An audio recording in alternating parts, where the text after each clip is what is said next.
నమస్కారం, welcome to I dream. ధర్మ మార్గం విత్ విజిత కార్యక్రమానికి స్వాగతం.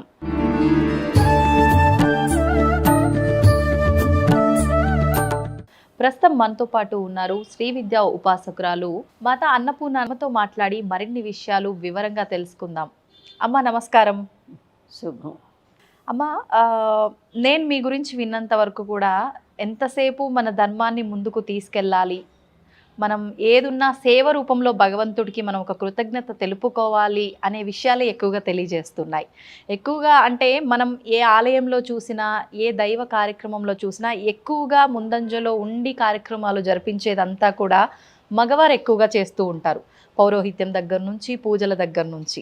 ఆడవారు ఏమున్నా వాళ్ళకు సపోర్ట్గా ఉంటూ ఉంటారు అని చెప్పి అనిపిస్తూ ఉంటుంది. కానీ మీ గురించి విన్నంత వరకు ప్రతి దాంట్లో మీరే ముందుగా ఉండి అన్ని కార్యక్రమాలు జరిపిస్తూ ఆఖరికి ఒక ఆలయాన్ని నిర్మించి ఆలయంలో లలితా పరమేశ్వరి అమ్మవారి విగ్రహ ప్రతిష్టాపన చేసి అమ్మవారి సేవలో మీరు నిమగ్నమైపోయి ఉంటున్నారు. అసలు ఇదంతా ఎందుకు చేయాలనిపించింది, ఎక్కడ మొదలైంది ఈ ప్రస్థానం అంతా కూడా, వాటి గురించి తెలియజేయండి అమ్మా. అంటే మా పూర్వీకులంతా లలిత అమ్మవారిని కొలిచిన వాళ్ళే. ప్రతి తరంలో పిల్లలు లేకుండా పోయినారు. 6 తరాలు పిల్లలు లేరు. మా నాన్నగారిని 6వ తరం పెంచుకున్నారు. ప్రతి తరంలో పిల్లలు లేకపోతే వాళ్ళు చూసి చూసి చూసి ఎవరో ఒకరిని పెంచుకోవటం, దత్తు చేసుకోవటం,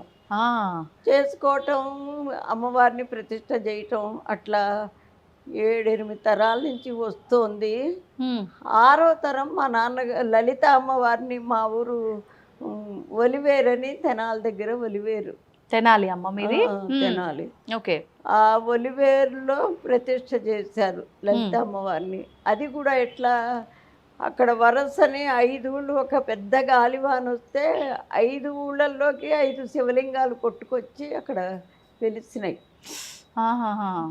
ఇప్పుడు స్వయంభూలింగం మొన్ననే వెళ్ళొచ్చాం మా వాళ్ళందరం. అవునా? అయితే ఆ ప్రతిష్ట చేసిన తర్వాత మా తాతగారిని పెంచుకున్నారు, మళ్ళీ మా నాన్నగారిని పెంచుకున్నారు. నాన్నగారిని పెంచుకున్న తాతగారికి కూడా పిల్లలు లేరు. అట్లాగే 6 తరాల నుంచి లేరు. అవును. ఓకే. పెంచుకున్న తర్వాత మేము 11 మంది పుట్టాం. మీ నాన్నగారికి 11 మంది సంతానం. మగవారా ఆడవారమ్మా? 4 మగ పిల్లలు, 7 ఆడపిల్లలు. 7 ఆడపిల్లల్లో నేను 2వ దాన్ని. ఓకే. మా అక్కకి నాకు మధ్యలో మా అన్నగారు ఉన్నారు. ఆయన వయసులో ఉండగానే నక్సలైట్లు ఎత్తుకుపోయి ఆయన ఎక్కడున్నాడో తెలియక లాస్ట్లో ఒక క్యాన్సర్ అటాక్ అయిన తర్వాత వాళ్ళు పంపించారు. 1 సంవత్సరం ఉండే ఆయన చనిపోయినారు. అంతకుముందు ఆయన ఇంటి నుంచి వెళ్ళే ముందు ఆయనకి 3 పిల్లలు.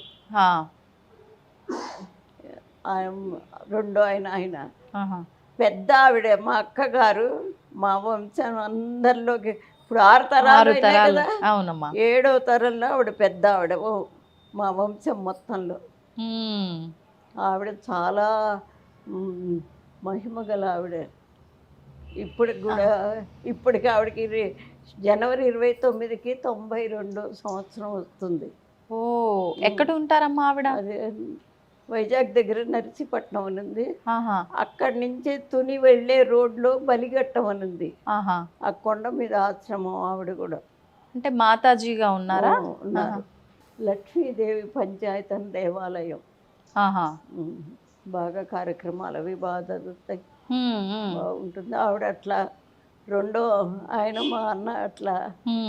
ఇక నేను నా పిల్లవాడికి జబ్బు చేసి ఎక్కడ తిరిగినా అది నయంగాక ఎంతమంది డాక్టర్లకు చూపించి చివరికి ఈ దేవుణ్ణి నమ్ముకున్నాం. అసలు మా ఈ పిల్లల కోసం మా పెద్దలు అక్కడక్కడ రామ పట్టాభిషేకాలు, రాముల వారి గుడిని స్థాపించడం, లలిత అమ్మవారిని గుడి స్థాపించడం, ఇట్లా చేసి ఆ పూజల యొక్క ఫలితాన్ని వంశానికి ధారపోసారు. ధారపోయటం అంటే వీడు చేసిందంతా ఇప్పుడు ప్రతి పూజలోనూ ఏ తత్ఫలం లలితా పరమేశ్వరీ దేవి కరచరణారవిందమస్తు సుప్రీత సుప్రసన్న వరదో భవతు అని చేతిలో నీళ్లు అక్షింతలు వేసుకుని వదిలిపెడతారు అమ్మవారి దగ్గర. ఆ, అట్లా మాకు ఈ వంశానికి పిల్లలు కావాలని ఆ ఫలితాన్నంతా వంశానికి ధారపోసారు. ఆహాహాహాహా. మీ అబ్బాయికి ఆరోగ్యం బాగలేదు అన్నారు, ఏం జరిగిందమ్మా? ఆరోగ్యం అంటే ఏం బా- ఆయనకి అదేంటి జాండీస్ వచ్చినాయమ్మా. హ్మ్. ఆ జాండీస్లో ఆ లివర్ గట్టి పడిపోయి ఆహా. Cirrhosis of liver. ఓ. అయితే ఎంతమంది డాక్టర్లకు చూపించినా హ్మ్. ఎక్కడ తగ్గల. కాకపోతే ఇప్పుడు నేను ఎట్లా ఉన్నానో అట్లాగే వాడు అన్నం మానేసి అన్నం తినద్దు అన్నారు. ఆ. ఉత్తగా ద్రవ పదార్థాలు, పండ్ల రసం, మరియు బార్లీ, గ్లూకోజు, కొబ్బరి నీళ్ళు ఇట్లా. హ్మ్. ఎంత నాకు 3 పిల్లలు, హ్మ్. 2 మగ పిల్లలు, 1 ఆడపిల్ల. ఆహా. ఏదన్నా పండగ వస్తే ఈ పిల్లవాడికి ఏమి పెట్టకుండా వాళ్ళకి చేసి పెట్టినా మిగిలిన వాళ్ళకి వీళ్ళు తింటూ వాడు అట్లా ఉంటే అవును. ఎంత బాధ. లేదు వాడిని వీళ్ళని వదిలేసేసి వాడు అట్లా ఉన్నాడు కదా అని అసలు చెయ్యకుండా ఉండనా ఈ పిల్లలు ఎంత బాధ. అట్లా 12 సంవత్సరాలు అనుభవించానమ్మా. బాబా, 12 సంవత్సరాలు. 12 సంవత్సరాలు ఆ మందులు మాకులు అవ్వే. ఆ. ఆ రోజుల్లోనే నెలకి ఒక 10,000 కూడా చాలేవి కాదు వాడి మందులకి, వాడి ఆ ద్రవ పదార్థాలన్నీ తాగడానికి చేయటానికి. ఆ. ఎప్పుడమ్మా ఇదంతా, ఏ ఇయర్లో? 85 అనుకోండి, ఆహా. 85. అంటే దాదాపు 12 సంవత్సరాలు ఆరోగ్యరీత్యా ఇబ్బంది పడ్డాడు, దానివల్ల మీరు సతమతం అయ్యారు. అయినాను. హ్మ్. ఉన్నవన్నీ అమ్ముకున్నాం, అర్చుకున్నాం, అన్నీ అయిపోయినాయి. వెండి బంగారం, ఇళ్ళు వాకిళ్ళు పొలాలు అన్నీ. అప్పుడు అమ్మవారిని గట్టిగా నిలదీసి అడిగారు. ఇట్లా ఉన్నా నేను పూజలు బాగా చేసుకునేదాన్ని. మా ఇంట్లో అందరూ అంతే. అంటే మరి మా పెద్దలు ధారపోసారు కదా పుణ్యం అంతా. అవును.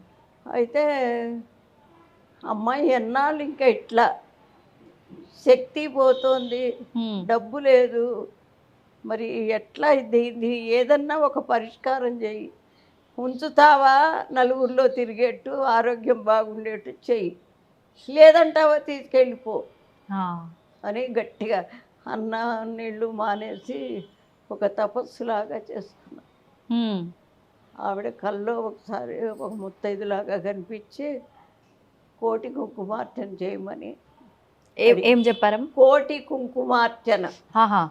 అమ్మవారికి లలిత సహస్రనామం కోటి కుంకుమార్చన అంటే 1,000 సార్లు చదవాలి అని చెప్పింది. అంటే అప్పటిదాకా మేము ఇళ్లల్లో ఏదో చేసుకోవటమే కానీ బయటికి వెళ్ళిన వాళ్ళం కాదు. ఆ రోజుల్లో బాసలు ఆడవాళ్ళు బయటికి ఎవరు వస్తారు? అవును. ఇక అది చేశాను. చేసిన తర్వాత లాస్ట్ డే రోజు మామూలుగా అంటే అన్నీ మిరాకిల్స్ అనమాట. ఆ కోటి కుంకుమార్చన చేయాలంటే ఆడవాళ్ళు వచ్చి చదవాలి. అవును. అక్కడే మేము ఉన్న చోటే పక్కనే ఒక ఆంజనేయ స్వామి గుడి ఉంటే ఆ గుడిలో పెట్టి. ఎక్కడమ్మా అప్పుడు ఎక్కడున్నారు? తెనాలి నందులపేటని అక్కడ ఉన్నాము. ఆ పక్కనే ఉంది ఆంజనేయ స్వామి గుడి. మొదలు పెట్టా కార్తీక మాసంలో. అంటే కార్తీక మాసం అంటే అంతా ఉపవాసాలు ఉంటారు కదా, తప్పనిసరిగా చదువుతారని ఉంటే 10 రోజులైంది. మహా అయితే మొత్తం మీద 10 రోజుల్లో 15 మంది వచ్చారు, 20 మంది వచ్చారు. అప్పుడు ఇప్పుడు అంటే మానవులం కదండి, ఎంత పూజ చేసినా ఎంత ఉన్నా మన ఇది మనకు ఉంటుంది. ఆ లక్షణం మానవ లక్షణం. ఇక అయ్యో ఇంత సంకల్పం చేశాను, ఎవ్వరు రావట్లేదు, 40 రోజులే పెట్టుకున్నాను. మీరు సమయం పెట్టుకున్నారు సంకల్పంగా 40 రోజులని. ఓకే. అప్పుడు పుష్పగిరి స్వామి పెద్ద స్వామి వారు వచ్చి అక్కడ ఉన్నారు. అక్కడికి వెళ్ళాను. స్వామి ఇట్లా జరిగింది ఇది సంగతి అంటే, ఏంటి ఇది చెప్పింది ఎవరే? ఆవిడ కదా, ఆవిడే చూసుకుంటుంది, ఏమి లేదు బలాన్ని రోజుని ఇట్లాగే అన్నారు. బలాని రోజున పొద్దున పుట్ట శనివారం నాడు నేను వస్తున్నా, లలితా సహస్రనామ వివరణ చెప్తాను, ఇట్లాగే అన్నారండి. అప్పటికి నేను జాబ్ చేస్తున్నా. ఆహా. ఒక శుద్ధ ముక్క కొనుక్కుని ఉమ్. మీ ఏంటి ఆ తెనాల్లో మీ ప్రాంతంలో ఎన్ని గుళ్ళు ఉన్నాయో వెళ్ళి అన్ని చోట్ల బోర్డు మీద నువ్వే రాయాలి. ఏమనమ్మా? ఏమని, బలాని శనివారం రోజు ఇన్ని గంటలకి స్వామీజీ వస్తున్నారు, వారు లలితా సహస్రనామ వివరణ చెప్తున్నారు కాబట్టి అందరు భక్తులందరూ రావాల్సింది. ఉమ్. రాసి వచ్చారు. అంటే అప్పుడు లెక్చర్ చేస్తున్నానమ్మా. లెక్చరర్గా చేస్తున్నారు మీరు. ఆహా. అది ఆ బోర్డు అంటే ఎత్తుగా ఉంటుంది, నేను పొట్టి మనిషిని, నన్నే రాయమన్నారు ఆయన. ఆ. 9 గంటలు అయిన తర్వాత అప్పుడు వెళ్ళి ఆ. ఆ వాచ్మెన్ని బతిమిలాడి నేనే స్టూల్ ఎక్కి నేనే రాసుకున్నా. ఆ. అట్లాగే ఆ రోజు వచ్చారు, రానే వచ్చింది, ఆయన వచ్చారు. ఉమ్. పొద్దున 8 గంటలకు వచ్చారు, జనం బాగా వచ్చారు. స్వామివారు వచ్చినప్పటికీ మీరు సంకల్పంలో చెప్పుకున్న 40 రోజుల్లో ఎన్నో రోజుకి వచ్చారమ్మా మీరు? నేను 15వ రోజు 15వ రోజు వచ్చాను. ఇక సరే ఆయన అన్నీ చెప్పారు. లలితా సహస్రం చదవడం అంటే ఆడవాళ్ళకి భగవంతుడు చాలా అవకాశాలు ఇచ్చాడు. ఏమి తినందే చదవకూడదు అనేది లేదు. అసలు శాస్త్రాల్లో భగవంతుడు ఎక్కడ లేడు, మీ మనస్సులోనే ఉన్నాడు. కాబట్టి ఆయన్ని ముందు తృప్తిపరచాలి. మీరు వేళటికి శుభ్రంగా స్నానం చేసుకుని అంతో ఇంతో టిఫిన్ తినేసి రండి, చెయ్యొచ్చు.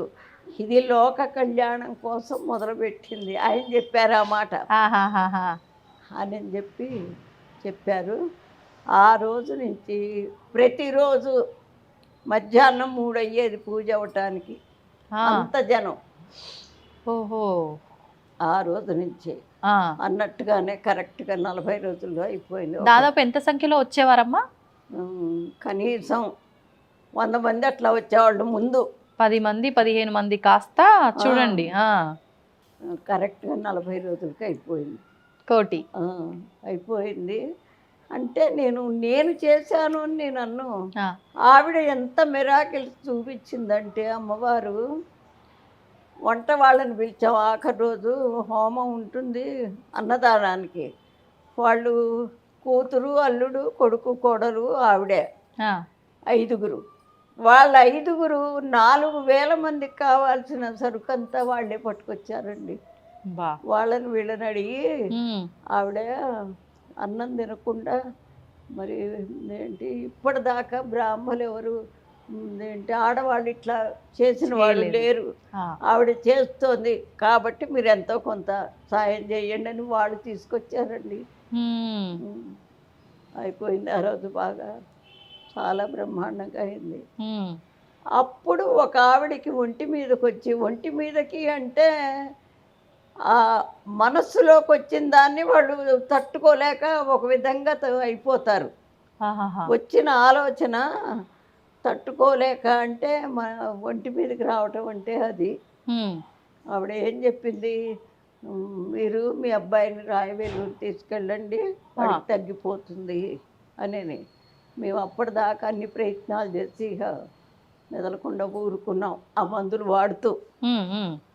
సరే అయితే అయిపోగానే ఒక 2 రోజులకో 3 రోజులకో వెళ్ళాం పిల్లాడిని తీసుకుని. వెళితే అక్కడ రాయవేలూరులో క్రిస్టియన్ హాస్పిటల్, అది ట్రైనింగ్ సెంటర్ అనుకుంటా, రీసెర్చ్ సెంటర్. వాళ్ళన్నీ చూసి 40 రోజులు టెస్ట్ చేశారండి వాళ్ళు. రోజు ఒకటి టెస్ట్లకే 40 రోజులు. 40 రోజులు అసలు ఏంటి అనేది. అప్పుడు వాడు తేల్చింది ఏమిటంటే, లివరు గట్టిపడ్డ మాట వాస్తవమే. ఎందుకు గట్టిపడ్డది అంటే రక్త ప్రసరణ దానికి లేదుట. అంటే 4 వెయిన్స్ మూసుకుపోయినాయట. లివర్ నుంచి హార్ట్కి వచ్చే వెయిన్స్. ఓహోహోహో. ఆపరేషన్ చేశారు 40 రోజుల తర్వాత. చేశారు, సక్సెస్ అయింది అది. ఒక అక్కడ ఒక ఫెసిలిటీ ఏమిటంటే అప్పుడు కాదు ఇప్పుడైనా ఎవరు వెళ్ళినా ఉమ్, ముందు మనం డబ్బులు తీసుకెళ్ళక్కర్లా ఏదో కొంత తీసుకుని వెళితే వాళ్ళు మనం అక్కడ ఉన్న నాళ్ళు మనకి అన్నీ వాళ్ళే వాడతారు భోజనం వాళ్ళే పెడతారు. ఎంతమంది ఇలా ఉన్నా ఎంతమంది కాదు పేషెంట్. ఆ పేషెంట్తో ఉన్న వాళ్ళకి. ఆహాహా. అయితే చివరికి వెళ్ళేప్పుడు బిల్లు కట్టాలి. ఓ, ఉమ్. ఈ లోపల మనం చేసే ప్రయత్నాలు ప్రయత్నాలు. చేసుకోవచ్చు. అవును. అట్లా సరే చేసాం బాగానే ఉంది. లాస్ట్కి 28,000 బిల్లు ఆగిపోయిందండి. కట్టాల్సింది ఇంకా బాకీ ఉంది అక్కడ. అయితే ఇక అప్పటికి అయిపోయినాయి మా ఎంత పని. అయిందమ్మా అప్పుడు సుమారుగా బిల్లు మొత్తం? సుమారుగా 3 లక్షలు అయింది. 3 లక్షలు అయింది. ఇక అప్పుడు రాజీవ్ గాంధీకి ఒక లెటర్ రాశా. మీరు? స్వచ్ఛమైన తెలుగులో ఆ, ఏమని, ఇట్లా జరిగింది, ఇట్లా పిల్లాడికి ఇట్లా. వాళ్ళు ఏంటంటే బిల్లు కట్టకపోతే పేషెంట్ని పంపించరు. ముందే లాయర్ చేత మన ఉన్న అడ్రస్సు అన్నీ మనం ఎక్కడ పుట్టాం అన్నీ రాసుకుంటారు వాళ్ళు ముందు Details జాయిన్ అన్ని. చేసేప్పుడే. ఆ, అందుకని ఎటు తప్పించుకునే వీలు లేదు. అవును. రాసాము. ఆయనకి రాస్తే మరి అమ్మవారి మహత్యం కాకపోతే అప్పటికి 3 కోట్ల మంది ఉన్నారు మన జనాభా. ఉమ్, ఈ 3 కోట్ల మందిలో నేను ఏ ఏ విధం అండి, ఎక్కడ అసలు నా ఉనికి ఎక్కడ? ఆ, ఆ, మరి అది ఆయన దాకా పోయింది అంటే అది ఎంత మిరాకిల్ అండి.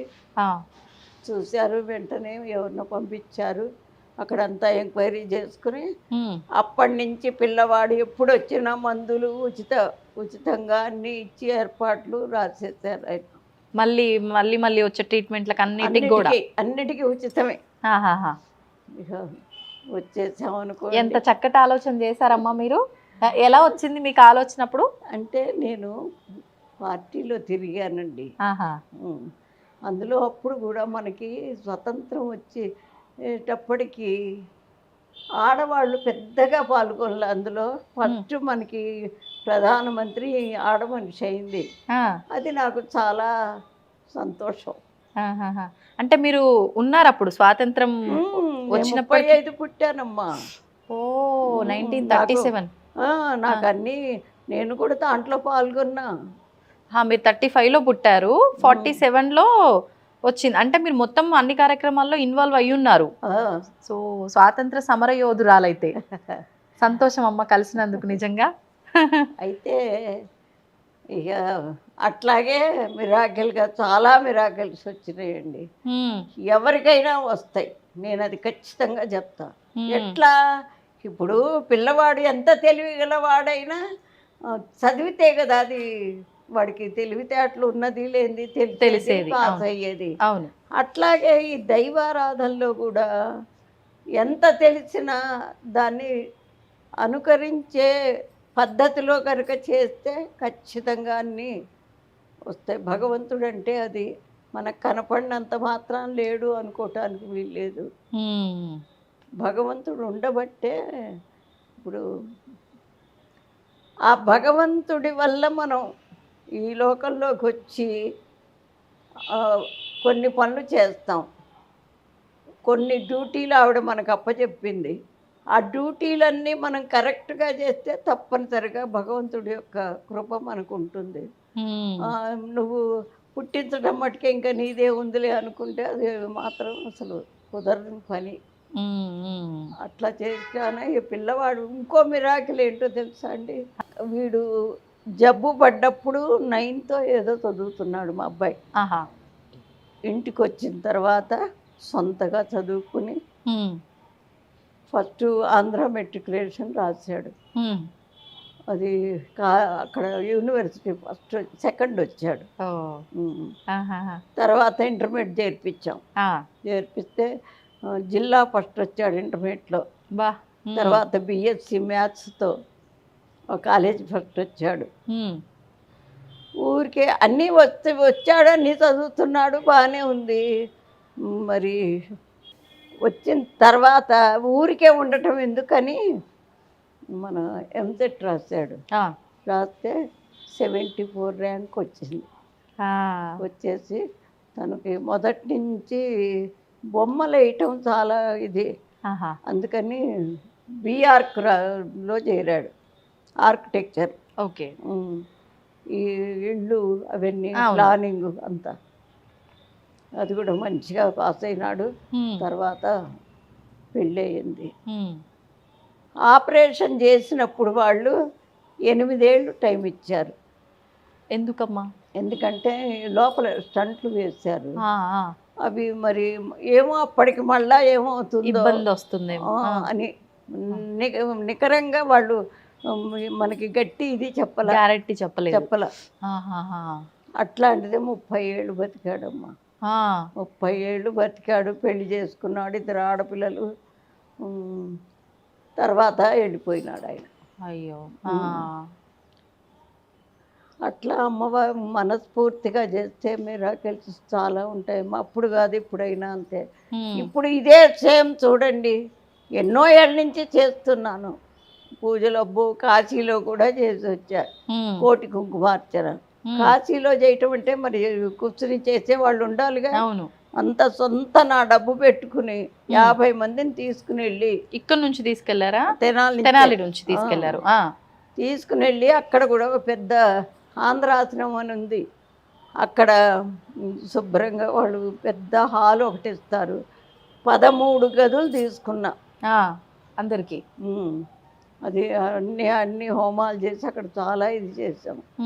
అవన్నీ మరి భగవంతు అంటే ఎప్పుడైతే మానవుడు ఊరికే కిరికిరి అభిప్రాయాలు ఎప్పుడు వస్తాయో ఏ పని కాదు, శంక ఉండొద్దు.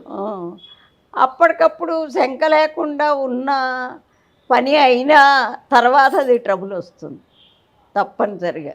ఇప్పుడు ఏ కిరికిరి చేసుకున్నా అమ్మవారిని తలుచుకున్నా అప్పటికి మంచిగా రావచ్చు, సక్సెస్ అవ్వచ్చు. కానీ ఒకప్పటికి అది తప్పనిసరిగా ఇదైపోతుంది. ఇప్పుడు మీ అబ్బాయి వాళ్ళ పిల్లలు, మీ కోడలు ఎక్కడున్నారమ్మా? మీతోనే ఉంటున్నారా? లేదు, అక్కడ బడంగపేట అని, బడంగపేటలో ఇల్లు కట్టుకున్నాడు. ఒక మనవరాలు ఇప్పుడు నా దగ్గరే ఉంది. ఎందుకంటే తను ఎంఎస్సీ అనుకుంటా చేస్తోంది, ఇక్కడెక్కడో చేస్తోంది. ఇక్కడ దగ్గర అని నా దగ్గరే ఉంది. పెద్ద అమ్మాయి కూడా బీఆర్కు మా నాన్న చేసిందే నేను చేస్తానని చదివి తను కూడా అక్కడ మన చిలుకూరు పోయే దోవలో ఒక ఏదో కాలేజీ ఉంది, కాలేజీ ఫస్ట్ వచ్చింది తను. తనకి మొన్న మార్చిలో పెళ్లి చేసాం. పెళ్ళయింది, బాగానే ఉన్నారు వాళ్ళు. అందుకని భగవంతుణ్ణి నమ్మని వాడికి అప్పటికప్పుడు బాగున్నా తర్వాత ఇది తెలుస్తుంది. ఇప్పుడు మన పెద్దలు ఉన్నారండి, మీ ముత్తమ్మ గారిని మీరేమన్నా చూసారా? చూడలా. ఎవరో మీ అమ్మ చెప్పిందో, మీ నాన్నగారు ఎవరో చెప్పారు మా అమ్మగారు ఇట్లా ఉంటారు అట్లా అని ఓ ఫోటో చూపిస్తారు. నమ్ముతామా నమ్మమా? నమ్ముతాం. అట్లాగే భగవంతుడు కూడా ఫోటోలు పెట్టుకునేది ఎందుకు? వాళ్ళు ఇలా ఉంటారు ఈ గొప్ప పనులు చేశారు అనేది చెప్తుంటే ఖచ్చితంగా నమ్మటము అంటే ఏదో పూజలు చెయ్యాలి అది ఇది అని కాదు. మనల్ని సృష్టించిన తల్లి అక్కడ ఉన్నది అనేది ఒక మనస్ఫూర్తిగా నమ్మితే ఖచ్చితంగా వాళ్ళకి ఏ ఇబ్బందులు ఉండవు. ఇప్పుడు మీరు అంటే అమ్మవారి దగ్గర మీరు ఫైట్ చేయడము, మీ బాధని చెప్పుకోవడం వల్ల అమ్మవారు మీకు ఆ కోటి కుంకుమార్చన, లలిత సహస్రనామార్చన చేయమనటము, మీరు అదంతా చక్కగా ఆచరించడము, తర్వాత ఇదంతా చాలా చక్కగా జరిగింది. కొన్ని మిరాకిల్స్ కూడా జరిగాయి. తర్వాత మీరు ఈ ఆలయం కట్టించాలని కానివ్వండి, మళ్ళీ హైదరాబాద్కు రావటము, ఇవన్నీ ఎలా జరిగాయమ్మా? అప్పుడు పిల్లవాడు ఎప్పుడైతే అమ్మా నువ్వు వాడిని సవ్యంగా ఉంచి అందరిలో తిరిగేట్టు చేస్తే సరి, అట్లా కనుక జరిగితే నా జీవితం మిమ్మల్ని ప్రతిష్ట చేసి నా జీవితం మీ సేవలో గడుపుకుంటాను అని ఒట్టు పెట్టాను.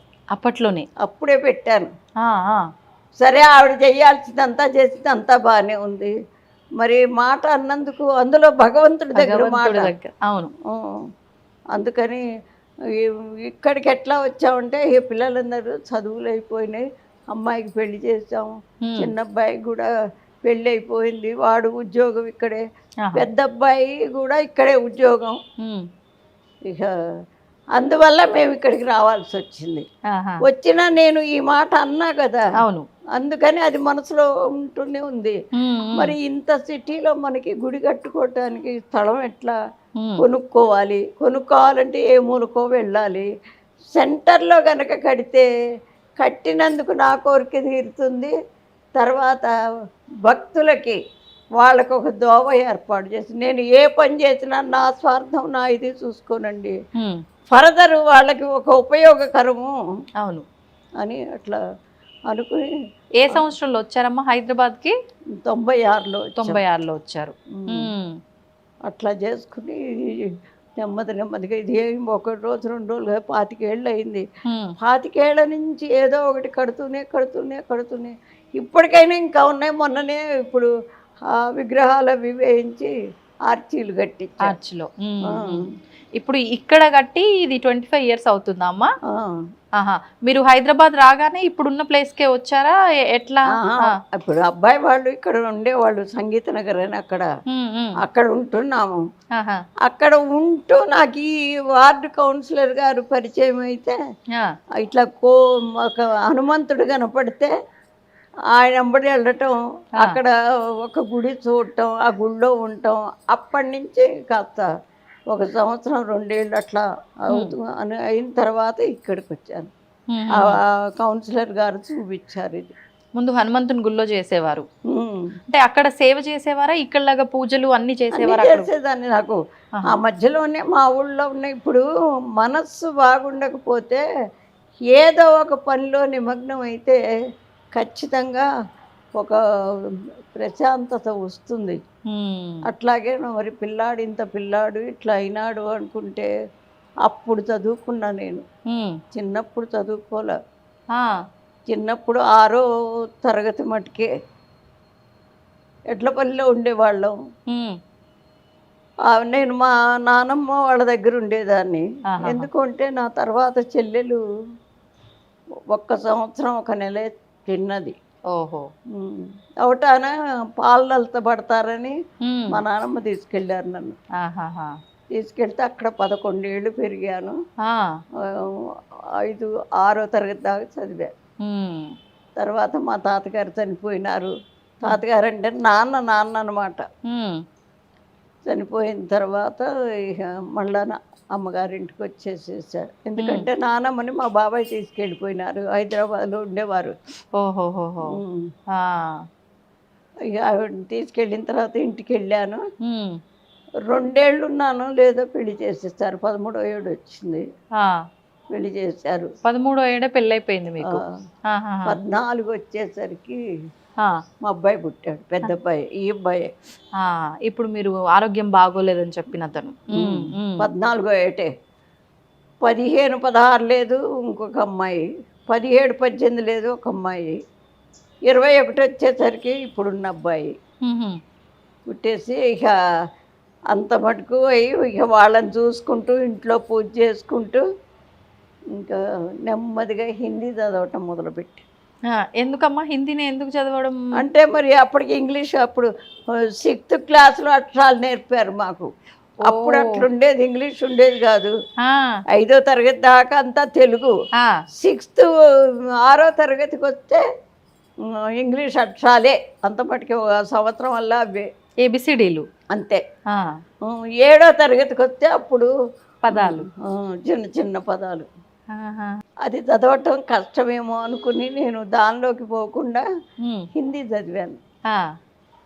ఆ హిందీ నెమ్మదిగా, అది కూడా ఒక మిరాకిల్. ఏంటమ్మా? మా వారికి తెలియకుండా చదివా.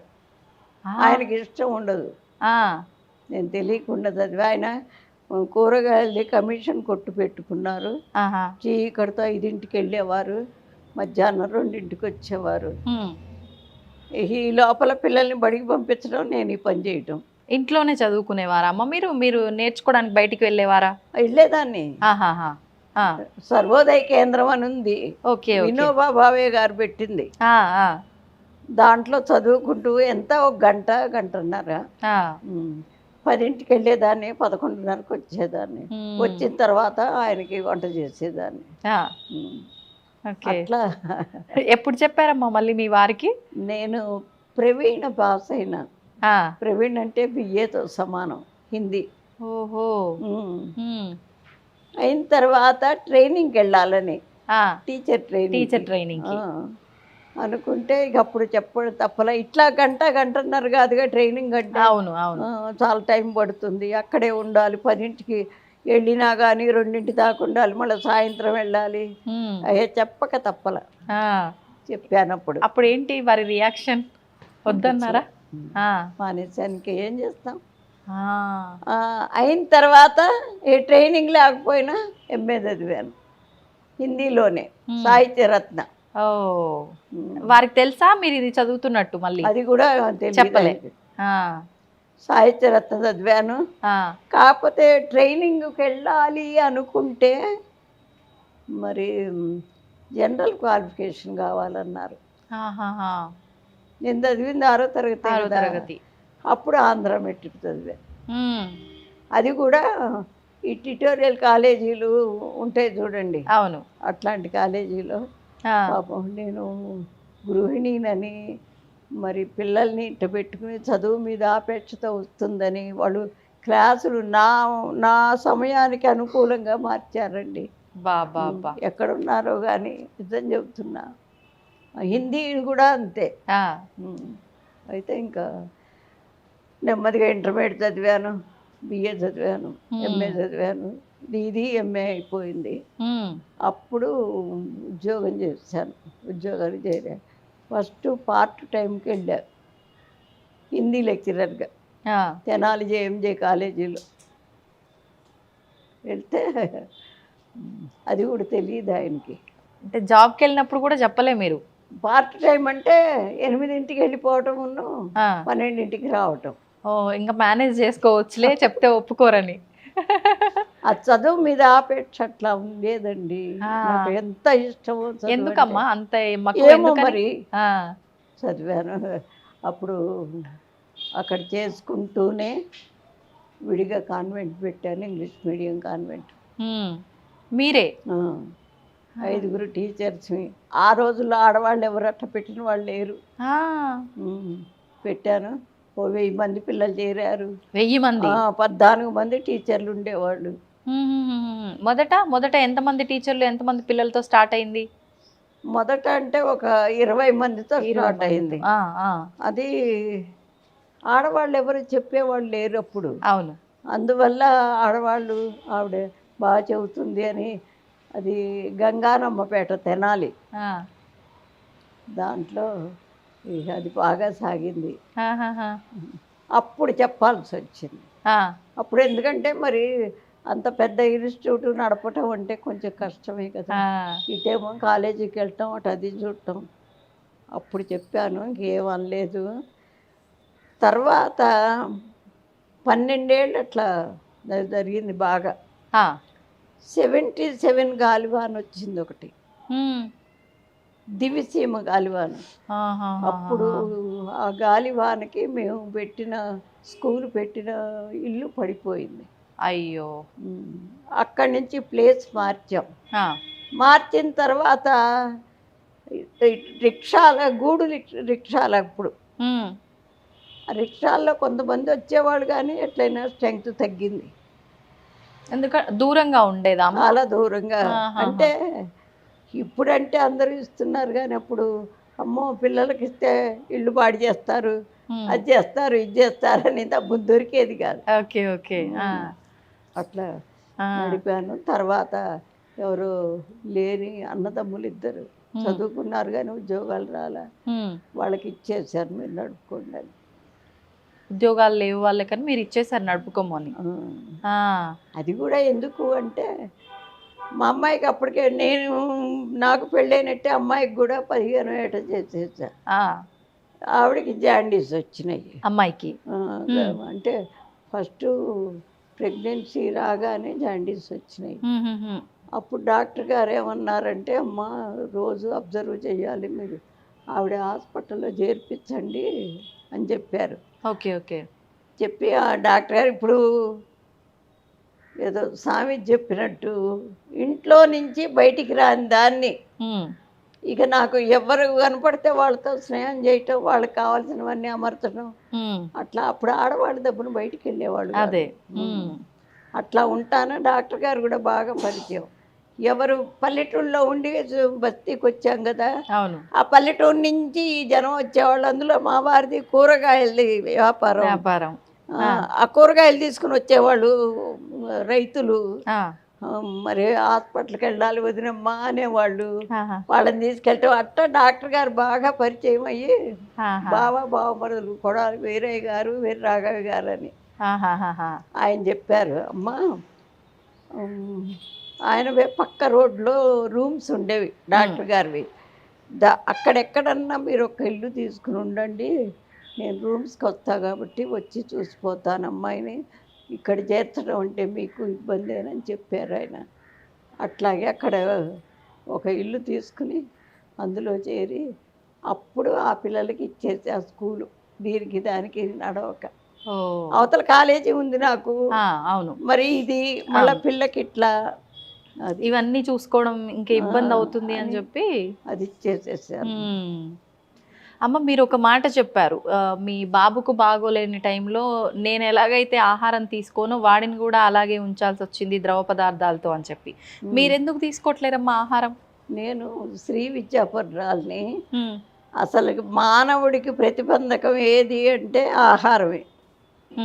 ఏ పని చేసినా ముందు ఆ తినడం కోసమే చేస్తారు. మంచి చేయనివ్వండి, చెడు చేయనివ్వండి, చదువుకోనండి, కష్టపడినివ్వండి, ముందు అది ఆలోచిస్తారు ప్రతి వాళ్ళు. ఇది జీవితానికి ప్రతిబంధకం అవుతుంది. అదీగాక ప్రతి సంవత్సరం మన ఒక్కొక్క రాష్ట్రంలో ఈ సర్వోదయ సమ్మేళనం లేడీస్కి జరిగేది. మా మాస్టారు అందరినీ ఇచ్చి నన్ను పంపించేవారు. బయటికి వెళ్ళి తినే అలవాట్లు లేవు, ఎవ్వరిళ్ళల్లో తిని ఎరగవు. మరి అటంత దూరం వెళ్ళినప్పుడు తినాల్సి వస్తుంది బయట. ఇది పని కాదనుకుని ఏదో పళ్ళు పాలు దాంతో అయిపోయేది. అదీగాక నేను మంత్రశాస్త్రం నేర్చుకున్నాను. మంత్రశాస్త్రానికి కొన్ని రూల్స్ ఉంటాయి. ఎటువంటి రూల్స్ అమ్మా? ఎటువంటివి అంటే ఇప్పుడు మా గురువుగారు చెప్పారు ఒక మాట. ఒక పంతులు గారు ఒకళ్ళింటికి భోజనానికి పిలిస్తే వెళ్ళారట. వెళితే అక్కడ భోజనం అది చేశాడు, వచ్చి పడుకున్నట్ట. పడుకుంటే ఆ పంతులు గారి భార్య వాళ్ళని చోట భోజనానికి వెళ్ళారు కదా, ఏమి ఇచ్చారు వాళ్ళు, వెండి బంగారాలు కూడా ఇచ్చేవాళ్ళు వెనక అని సంచి తీసి చూసిందట. చూస్తే అందులో వెండి చెంబు ఉంది. అమ్మో మా ఆయనకి వెండి చెంబు ఇచ్చారు వాళ్ళని చాలా సంతోషపడ్డది. ఆయన లేచేదాకా ఉండి అడిగిందిట. అడిగితే ఆయన లేచి లేవగానికి అసలు మంచినీళ్ళు తాగి ఏంటి టవల్ పైన వేసుకుని ఏది ఇటు తీసుకురావే అన్నట్ట. తీసుకొచ్చి ఇస్తే అది తీసుకుని వెళ్ళిపోయి మధ్యాహ్నం వెళ్ళిన వాళ్ళ ఇంటికి వెళ్ళి, అమ్మ మర్చిపోయి మీ వెండి చెంబు నా సంచిలో పెట్టుకుని వెళ్ళిపోయాను అని చెప్పి తిరిగి ఇచ్చేసాట. ఇచ్చేస్తే అది ఎందుకు అంటే అట్లా జరిగింది, ఎందుకు తీసుకొచ్చాడు ఈ పంతులు గారు అంటే అడిగట్ట ఆవిడని, అమ్మ మీ ఆయన ఏం చేస్తారు, మీరు తెచ్చిన సరుకులన్నీ మీరు కొనుక్కొచ్చారా, ఎక్కడన్నా అప్పు తెచ్చారా అని అడిగట్ట. అంటే సన్న బియ్యం అని పక్క వాళ్ళ ఇంట్లో తీసుకున్నానండి అన్నదట.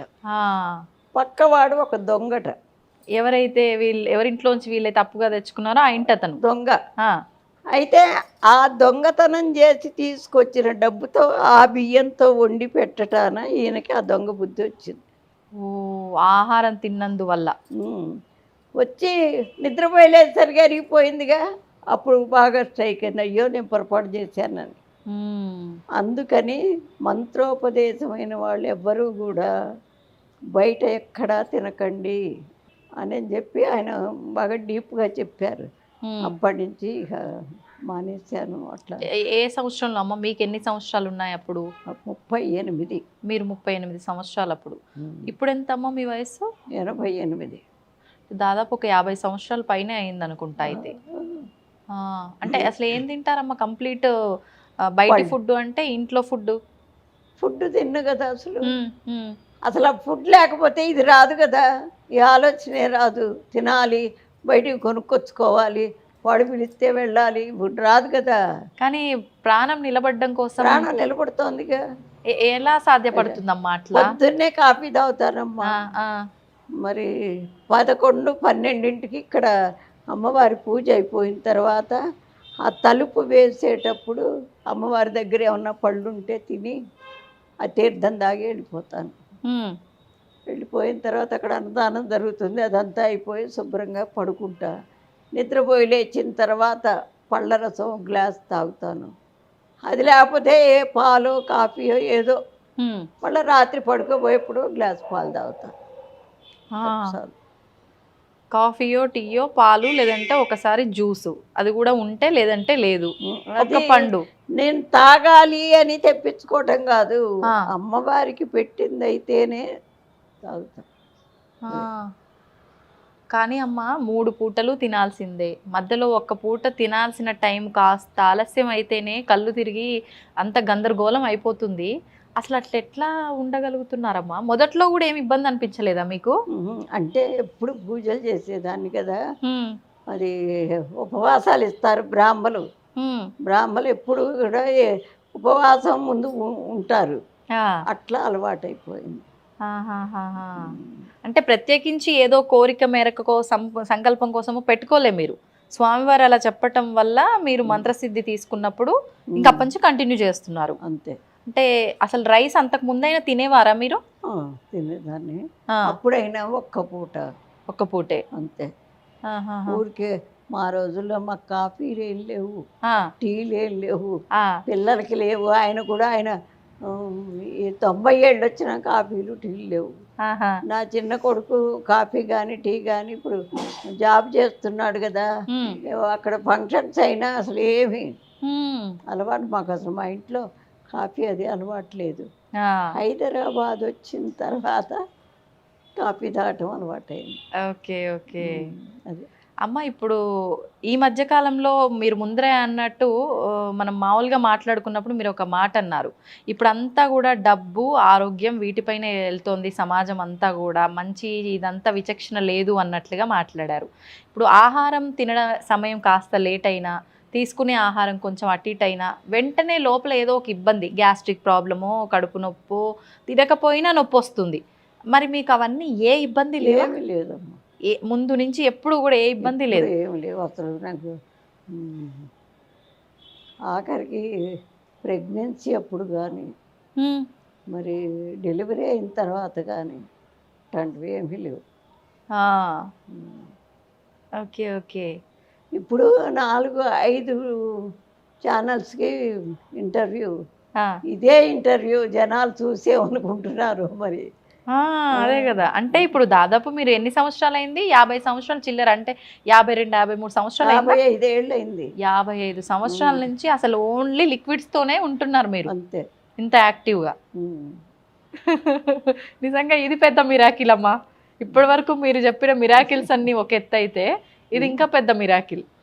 అందరికీ సాధ్యపడుతుంది అంటారా అమ్మ పడుతుంది, ఇట్లా? తప్పకుండా పడుతుంది. ఉమ్, పట్టుదల ఉండాలి. ఉమ్, ఏదైనా సరే పట్టుదల అంటే మనం సాధించలేదు అసలు ఏమీ లేదు. ఆ, ఉమ్.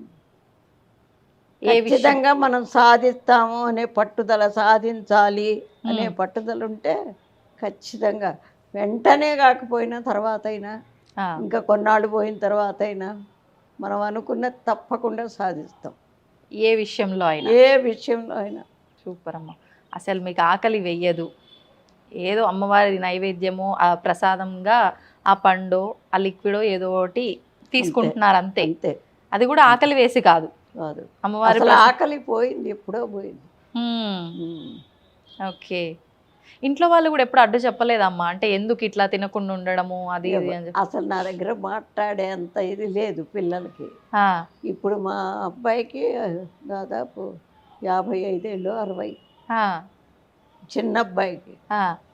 ఈ రోజుకి నా ముందు మాట్లాడు. ఎందుకనమ్మా? అంటే గౌరవమా భయమా? 2 ఉన్నాయి. ఉమ్, ఒక మాట ఏదన్నా ఏది తనకు కావాల్సి వచ్చినా అడుగుతాడు, సలహా అడుగుతాడని. అది ఇట్లా కాదు నాన్న, దీనివల్ల ఇది అవుతుంది, ఇట్లా అవుతుంది, వద్దు నువ్వు దాని జోలికి పోవద్దు అంటే సరే అమ్మ అంటాడు.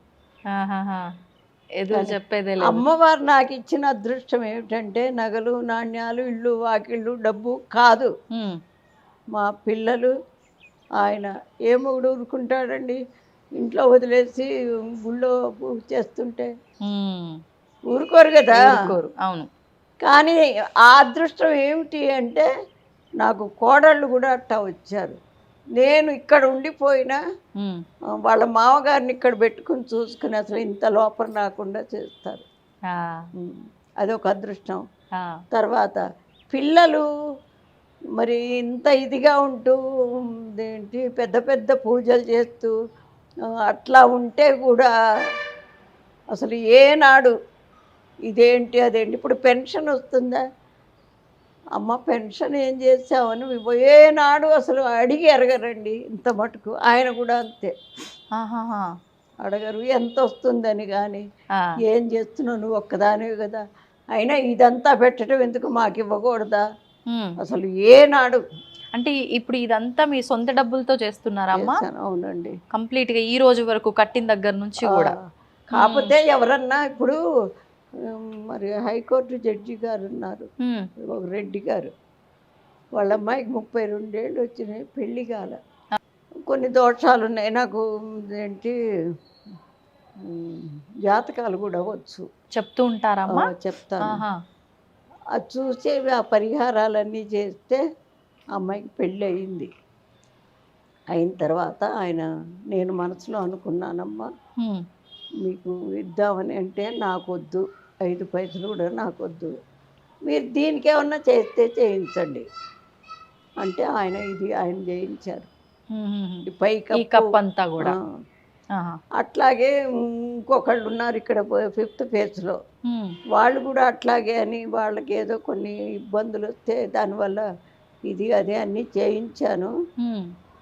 అది ఇప్పుడు నేను ఉండే ఇల్లు అంటే అన్నదానం కోసం ఆ ఇల్లు, ఆ వంట అది చేసి అందరికి భోజనాలు రోజునమ్మా లేదంటే విశేషమైన రోజుల్లో? రోజునే పెట్టేదాన్ని, ఇప్పుడు 3 రోజులు పెడుతున్నాం. ఎందుకంటే మిగిలింది వాళ్ళు అక్కడక్కడ అన్ని చోట్ల పెట్టే చోటుకి వెళ్తారు. ఇక్కడ మాత్రం సోమ, మంగళ, బుధ 3 రోజులు పెడుతున్నా. పెద్ద ఫంక్షన్స్ ఏమన్నా వచ్చినా పెడతాను. అది ఓకే, అట్లా చేసిందే కానీ ఇప్పుడు జాతకం చెప్తే ఒక 500 అది కూడా ఇక్కడే పెట్టేస్తా. అంతా అమ్మవారి కోసం. ఇంకా అసలు అట్లా కాదండి, ఎక్కడ పెట్టుకుంటాం, ఏం చేస్తాం? ఇప్పుడు భగవంతుడు పిల్లలకి ఇవ్వాల్సింది వాళ్ళకి ఇచ్చేసేసాడు. మేము కూడా మా శక్తి కొద్దీ ఏమి ఇవ్వాలో ఇచ్చేసేసి వాళ్ళకి చదువులు చెప్పించాం. అవును, ఇంకా కూడబెట్టి పెద్ద అబ్బాయికి ఇవ్వాలి, చిన్న అబ్బాయి ఎందుకు ఇవన్నీ అని చెప్పి. ఇప్పుడు మీరు, మీ వారు, మీ అబ్బాయి అంతా కలిసే ఉంటారమ్మా? ఇక్కడే ఉంటానమ్మా. మీరు ఇక్కడే ఉంటారు? ఇక్కడే ఉంటాను, వారానికి ఒకసారి వెళ్ళి చూసిస్తాను. మీరు సింగిల్ గానే ఉంటారు ఇక్కడ? మీ వారు మీ అబ్బాయి వాళ్ళ దగ్గర ఉంటారు? ఇందాక చెప్పినట్టు మీ మనవరాలు ఇప్పుడు ఇక్కడ మీతో పాటే ఉంటున్నారు కదా? మనవరాల్ని నాకైతే ఉంచడం కూడా ఇష్టం లేదు.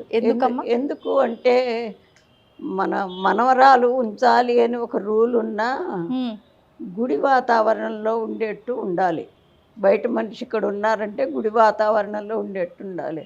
అంటే అమ్మ జుట్లు ఇరేపోసుకుని మరి చున్నీలు లేకుండా, లేకపోతే ఎండెక్కి నిద్ర లేచి ఇవన్నీ నాకు కుదరవు. చక్కగా నువ్వు జడేసుకో, చున్నీ వేసుకో, కథ దేవుడు భక్తి అవి ఏమన్నా ఉండేట్టయితే ఉండు. లేదు నేను అట్లా ఉండలేను అంటే నీకు చదువుకి ఏం కావాలో నేను ఇస్తాను, ఇంటి దగ్గరే ఉండని చెప్పాను. కాదు నానమ్మ ఇక్కడే ఉంటానండి. ఇప్పుడు జాబ్ వచ్చింది, ఇప్పుడు ఈ సంవత్సరం ఉంది చదువు, మళ్ళీ రేపు మే జూన్తో అయిపోతుంది అనుకుంటా. అది క్యాంపస్ సెలక్షన్లో జాబ్ వచ్చింది, దానికి వెళుతోంది. ఓకే, అది చదువు కాబట్టి నేను ఉండనిచ్చారు. అది లేదంటే ఒప్పుకునేవారు కాదు. ఎందుకంటే మనం పెట్టుకున్న లక్ష్యానికి ఏది అడ్డంకు రాకూడదు. ఉమ్.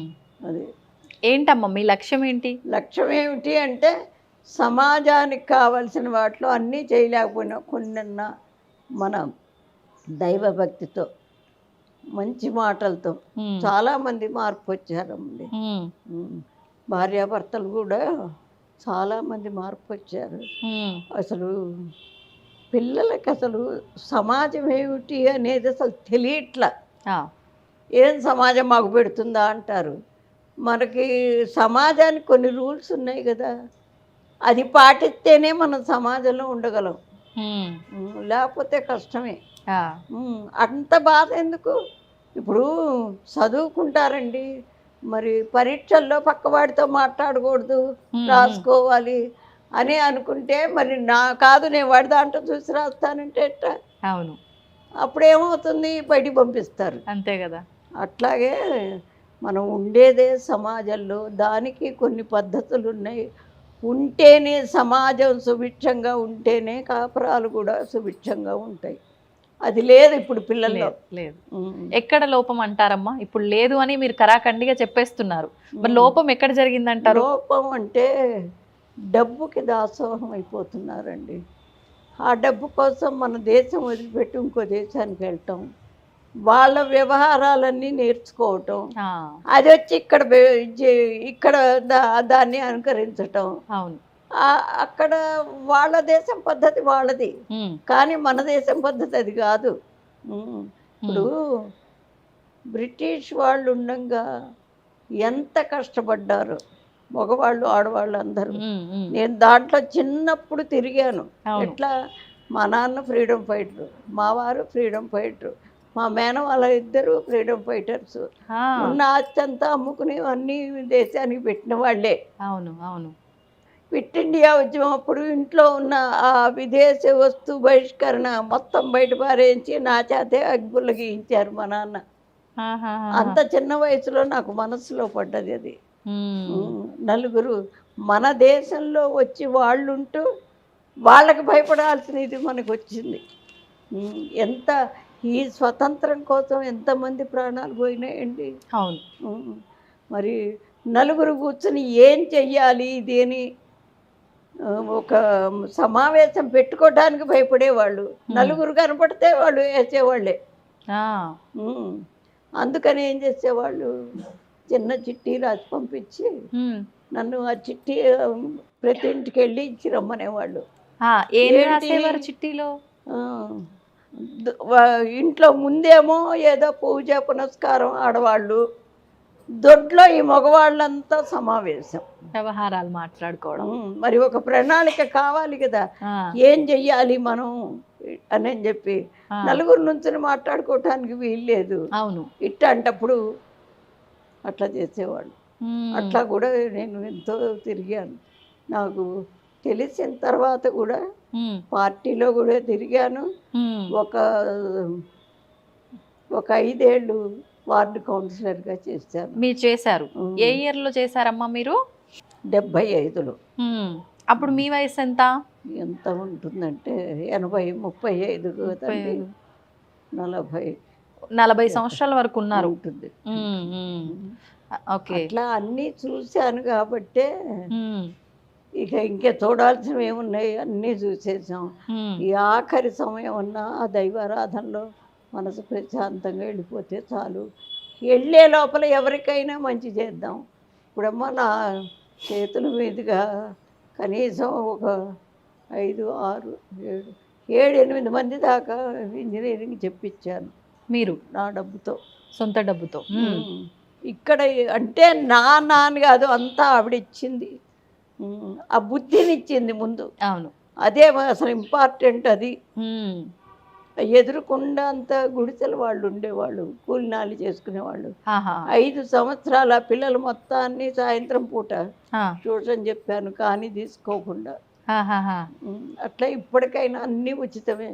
టైలరింగ్ క్లాసులు పెట్టించాను, అది ఉచితమే.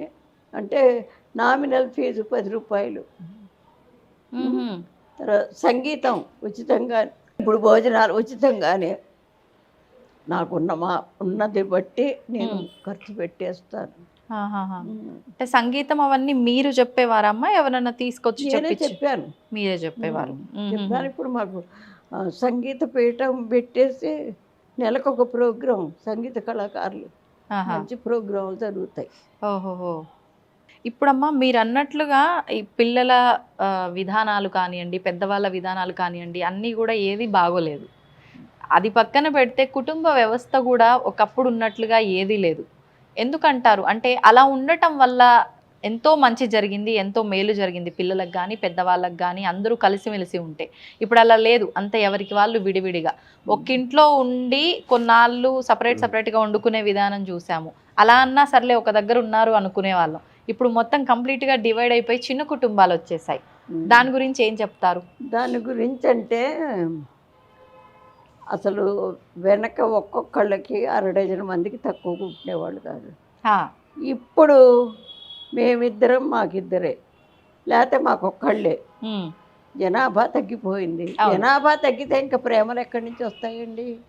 వాడు ఏంటి సరిగ్గా అన్నం తినకపోతే అది పెద్ద తప్పు అయిపోయి, వాడు రాన్న ఎందుకు తినవరా నాన్న, తినరా, అదిరా ఇదిరా. తల్లి అయినా అంతే. అంటే 2 కళ్ళు వాడి మీద పెట్టి చూస్తుంటే వాడికి అసలు ఇదేంటి అదేంటి అనేది తెలియదు, కష్టం ఏంటి తెలియదు, సుఖం కూడా తెలియదు. స్నేహాలు మరిగి ఇంకా వాళ్ళ ఇష్టం అట్లా. ఇదే దాన్ని ఖండించట్లా. తల్లిదండ్రి నువ్వు ఇట్లా పెడితే ఇప్పుడు ప్రేమ ఉండొచ్చండి. జ్వరం వస్తుంది పిల్లాడికి, వాడికి మందు నేను తాగనమ్మా అంటే వదిలిపెట్టేస్తావా? లేదు. తాకపోతే లాగి ఒక్కటేసి నోట్లో మందేసి నీళ్ళు పోస్తాం. అవును. ఎందుకు? వాడి మీద ప్రేమ లేకనా? లేదు, వాడి మంచి కోసం. వాడికి జ్వరం తగ్గాలి. ఆ తగ్గటానికి కాస్త కష్టమైన మనసు బాధపడ్డా చెయ్యాల్సిన పని చెయ్యాలి. అట్లాగే ఈ ప్రవర్తన కూడా అంతే. లేకపోతే వాడి జీవితాన్ని మనమే పాడు చేస్తున్నాం. పిల్లల జీవితాలని మనమే పాడు చేస్తున్నాం. కంపారిజన్ ఒకటి వచ్చింది. అందుకని ఇప్పటి నుంచి ఆడవాళ్ళు మగవాళ్ళు ముందు వేషాధారణ మార్పించాలి.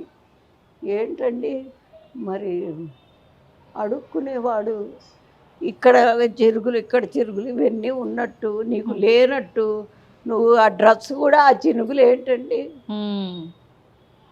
ఇప్పుడు లేనివాడు తప్పదు. అవును. నీకేమి తక్కువని? అట్లాంటివన్నీ మానిపిస్తేనే ఇప్పుడు మొదలు పెట్టుకుంటే ఇంకా 25 ఏళ్ళు పడుతుంది మళ్ళీ వెనకటి ఇది రావటానికి, మార్పు రావడానికి. అంతే. ఇప్పుడు కనుక మొదలు పెట్టకపోతే ఇక అది ఎటుపోతుందో చెప్పండి. అసలు ఏం చెప్పారమ్మా? అంటే మన ధర్మం ప్రకారము కొన్ని ఆచారాలు, వ్యవహారాలు, కట్టుబాట్లు అయితే ఉన్నాయి. మీరు అంటే స్వాతంత్రానికి ముందర నుంచి దాదాపు 88 సంవత్సరాల నుంచి, అంటే మీకు ఊహ తెలిసిన దగ్గర నుంచి ఒక 80 సంవత్సరాల నుంచి ఈ విధానం అంతా చూసుకుంటూ వస్తున్నారు. అంటే ప్రతి జనరేషన్కి ఒక వ్యవస్థ ఎలా మారుతూ వచ్చింది ప్రస్తుతం వరకు కూడా? ఇప్పుడంటే వెనక అసలు ఇన్నేళ్ళైనా మారలేదండి. ఇప్పుడు మారటం మొదలుపెట్టింది ఒక 5 years నుంచి, 5 సంవత్సరాల నుంచి మాత్రమే. నేను 5 తరాలు చూశాను. మరి ఇప్పుడు పిల్లలకి విజ్ఞానం లేకపోగా అతి ఆలోచనలు ఎక్కువైపోయినాయి. ఇదే ఉంది అదే ఉంది అట్లా ఇట్లా. ఇప్పుడు గుళ్ళోకి వస్తారు పిల్లలు అందరూ కోచింగులు కానీ దానికని ఇక్కడ వచ్చి ఊళ్ళ నుంచి వచ్చి ఇక్కడ ఉంటారు, ఉండి చదువుకుంటారు. వాళ్ళల్లోనే కొంతమంది మంచి నిదానంగా చాలా ఇదిగా నేను ఏదైనా చెప్తున్నా కూర్చుని ఉంటే నా ఉద్యోగమే అది. ఏంటి ఆ వచ్చిన పిల్లల్ని ఆ మాట ఈ మాట చెప్పి కూర్చోబెట్టడం, మార్పు వచ్చేట్టు చూస్తా. ఎందుకంటే ఇప్పుడు ఎవరికి వాళ్ళు నాకు తెలియదు అనుకుంటే వాడు జీవితంలో చాలా ఇబ్బంది పడతాడు. ఒకవేళ ఆ మామగారు ఏంటి అట చెబుతుంది అని ఏమన్నా అనుకుంటే అనుకోని, ఆ మంచి అనేది మనసులోకి వస్తే ఇప్పుడు కాకపోతే ఇంకా కొన్ని రోజుల కన్నా ఆలోచన వస్తుంది. వినటం నేర్చుకుంటే మంచిదో వస్తుందండి. వినకపోతేనే ఇక వినటము అంటే అనుకరించటం కాదు, చెప్పిన ఇది వినాలి.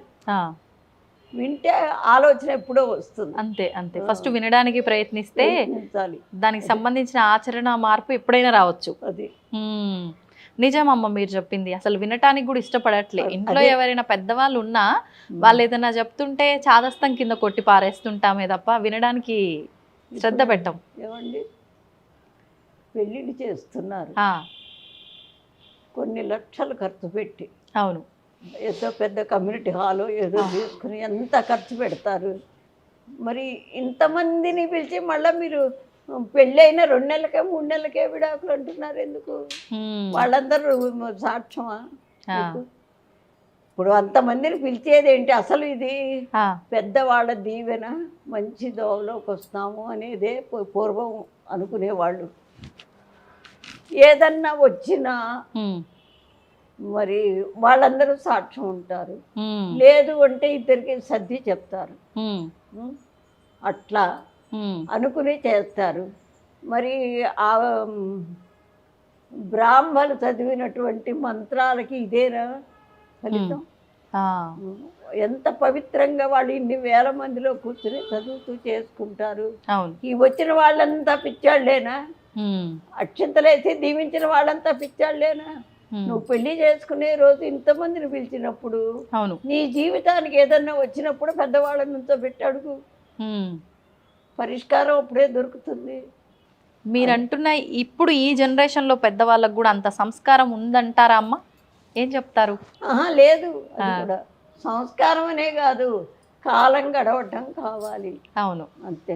ఇప్పుడు నేను ఉన్నాను నిజమైతే నాకు కాలం గడవటమే కావాలి, నాకు ఇవన్నీ అక్కర్లా. అక్కర్లేదు. కానీ అప్పటి నుంచి ఆచార వ్యవహారాలు ఆ పద్ధతులు అన్నీ చూసి అన్ని రంగాల్లో తిరిగాను కాబట్టి ఓహో ఇది ఇది ఇది అనేది హ్మ్, అవతల వాళ్ళు అట్లా ఇంకో దోవన పోతుంటే బాధపడేది. అది నా కూతురు కాదు, నా మనవరాలు కాదు, అయినా నాకెందుకు బాధ?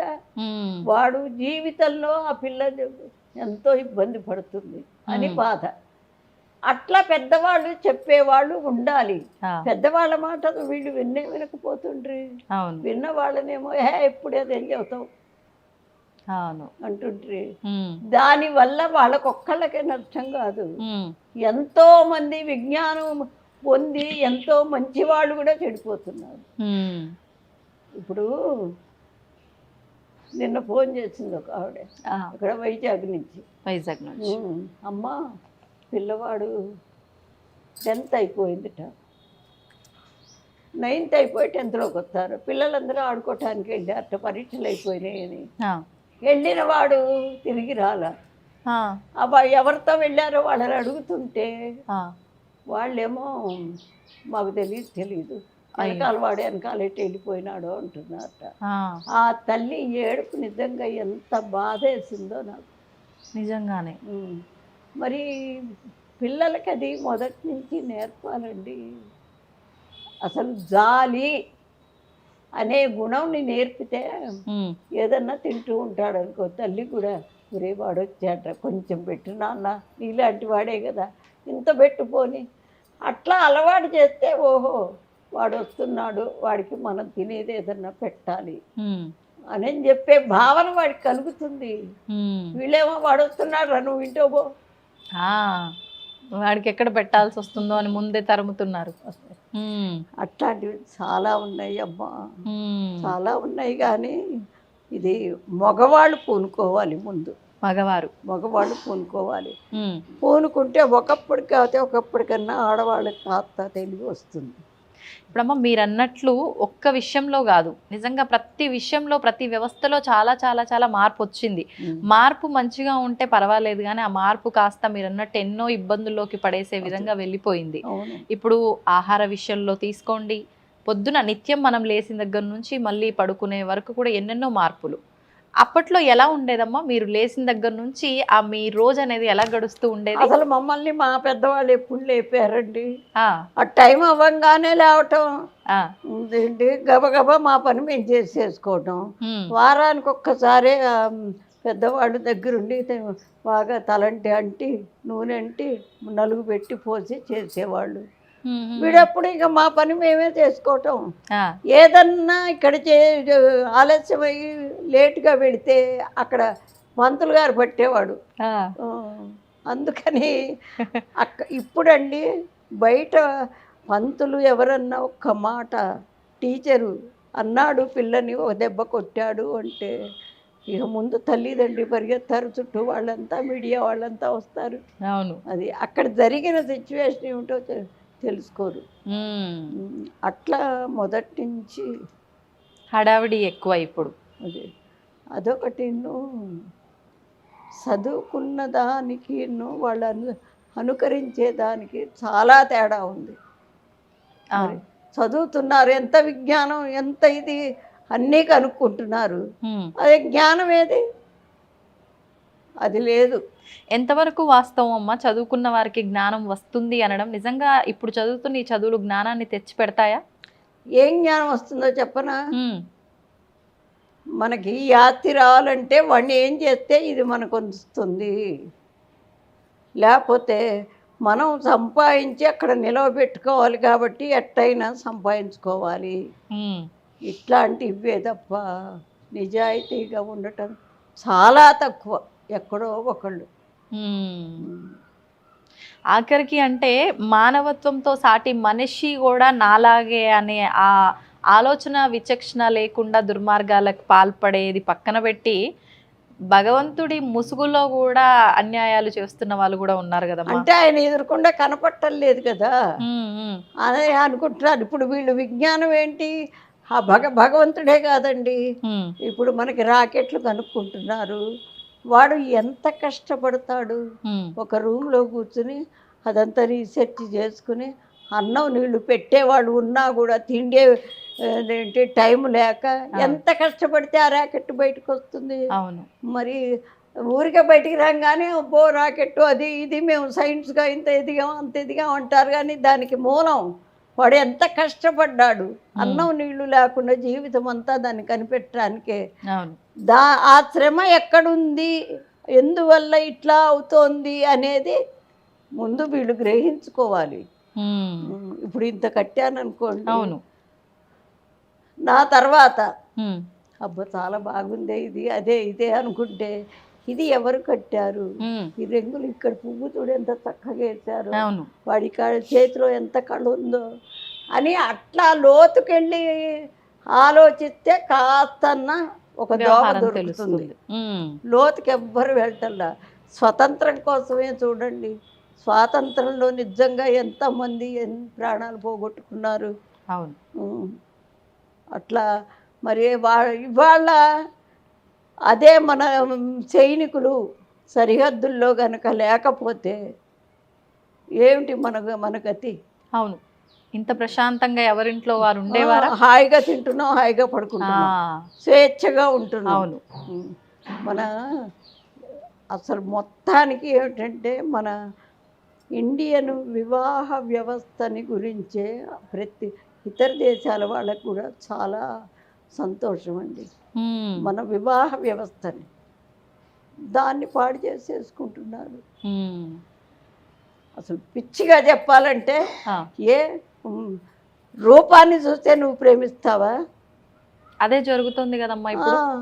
ఆ గుణాలు చూసుకో, మంచివాడా కాదా, ఏమైనా కష్టపడి కథ ఇంత పెట్టగలవాడా, పిల్లల్ని చూసుకోగలవాడా? అందుకే పతియే ప్రత్యక్ష దైవం అని ఎందుకన్నారు? మనకి మన శరీరానికి కానీ దేనికి విలువిస్తాం మనం? ఒంట్లో దేనికి విలువిస్తామండి? అన్నిటికన్నా శీలానికి విలువిస్తాం. శీలం పోతుంది అంటే ప్రాణం పోవటానికైనా ఒప్పుకుంటాం. అవును కదా? అవునమ్మా. ఆ శీలం విలువ తెలుసుకోవాలి ముందు. అట్లా ఉండబట్టే విదేశాల్లో మన పేరు కొంచెమన్నా భారతీయులు ఇట్లా ఉంటారట, అది ఇది చెప్పుకుంటారు. అట్లాగే ఇతర దేశాల్లాగా మనం ఉంటే అసలు విలువ ఎక్కడిది మనకి? అన్నీ ఎట్లా ఇల్లు సంపాదించుకుని వాకిళ్ళు సంపాదించుకుని ఎట్లా సంపాదించుకుంటామో మన విలువ కూడా అట్లా సంపాదించుకోవాలి. అది చెప్పేవాళ్ళు లేరు, అవును, వినేవాళ్ళు లేరు. అందుకు పిల్లలు ముందు మన చరిత్ర తెలుసుకోవాలండి. చరిత్ర తెలుసుకుంటే మరి మంచివాడిని ఇప్పుడు మనం మంచిగా చెప్పుకుంటాం. ఆయన ఎవరు? ఇప్పుడు ఈ మధ్య కొంచెం శక్తి తగ్గింది, వెనికిది ఆ, ఆలోచన. ఇప్పటికీ ఉన్న వాళ్ళల్లో చాలామంది ఆ, పెద్దవాళ్ళు ఎంత నిజాయితీ పరులో మనకి వాళ్ళని గురించి చెప్పాలి. వివేకానందుడు ఉన్నాడండి, ఆయన ఎప్పటి వాడో కదా, అవును, ఇవి ఈ తరం ఎవ్వరూ చూడలేదు కదా, చూడలేదు. మేము చూసాము. మరి చూసినప్పుడు ఇది ఇట్లారా అట్లారా అని చెప్పి మనం చెప్పినప్పుడు వాళ్ళు వినాలి.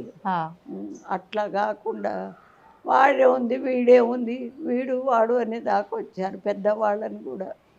అదొకటి. శీలాన్ని రక్షించేవాడు భర్త.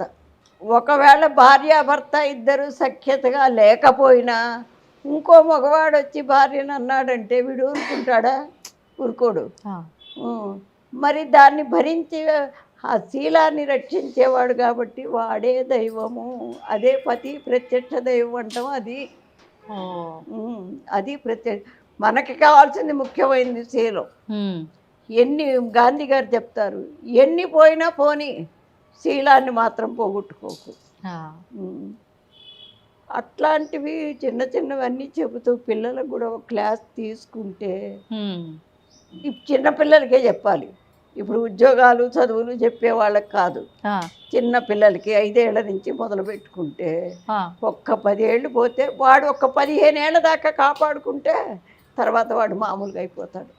అంటే మీ తరంలో ఇవన్నీ చిన్నప్పటి నుంచే విషయాలన్నీ పెద్దవాళ్ళతో ఎలా ఉండాలి అదొకటేనండి. పిల్లలు ఎప్పుడు మనం చెబితే వినరు, మనం చేస్తే అనుకరిస్తారు. వాస్తవం అమ్మ.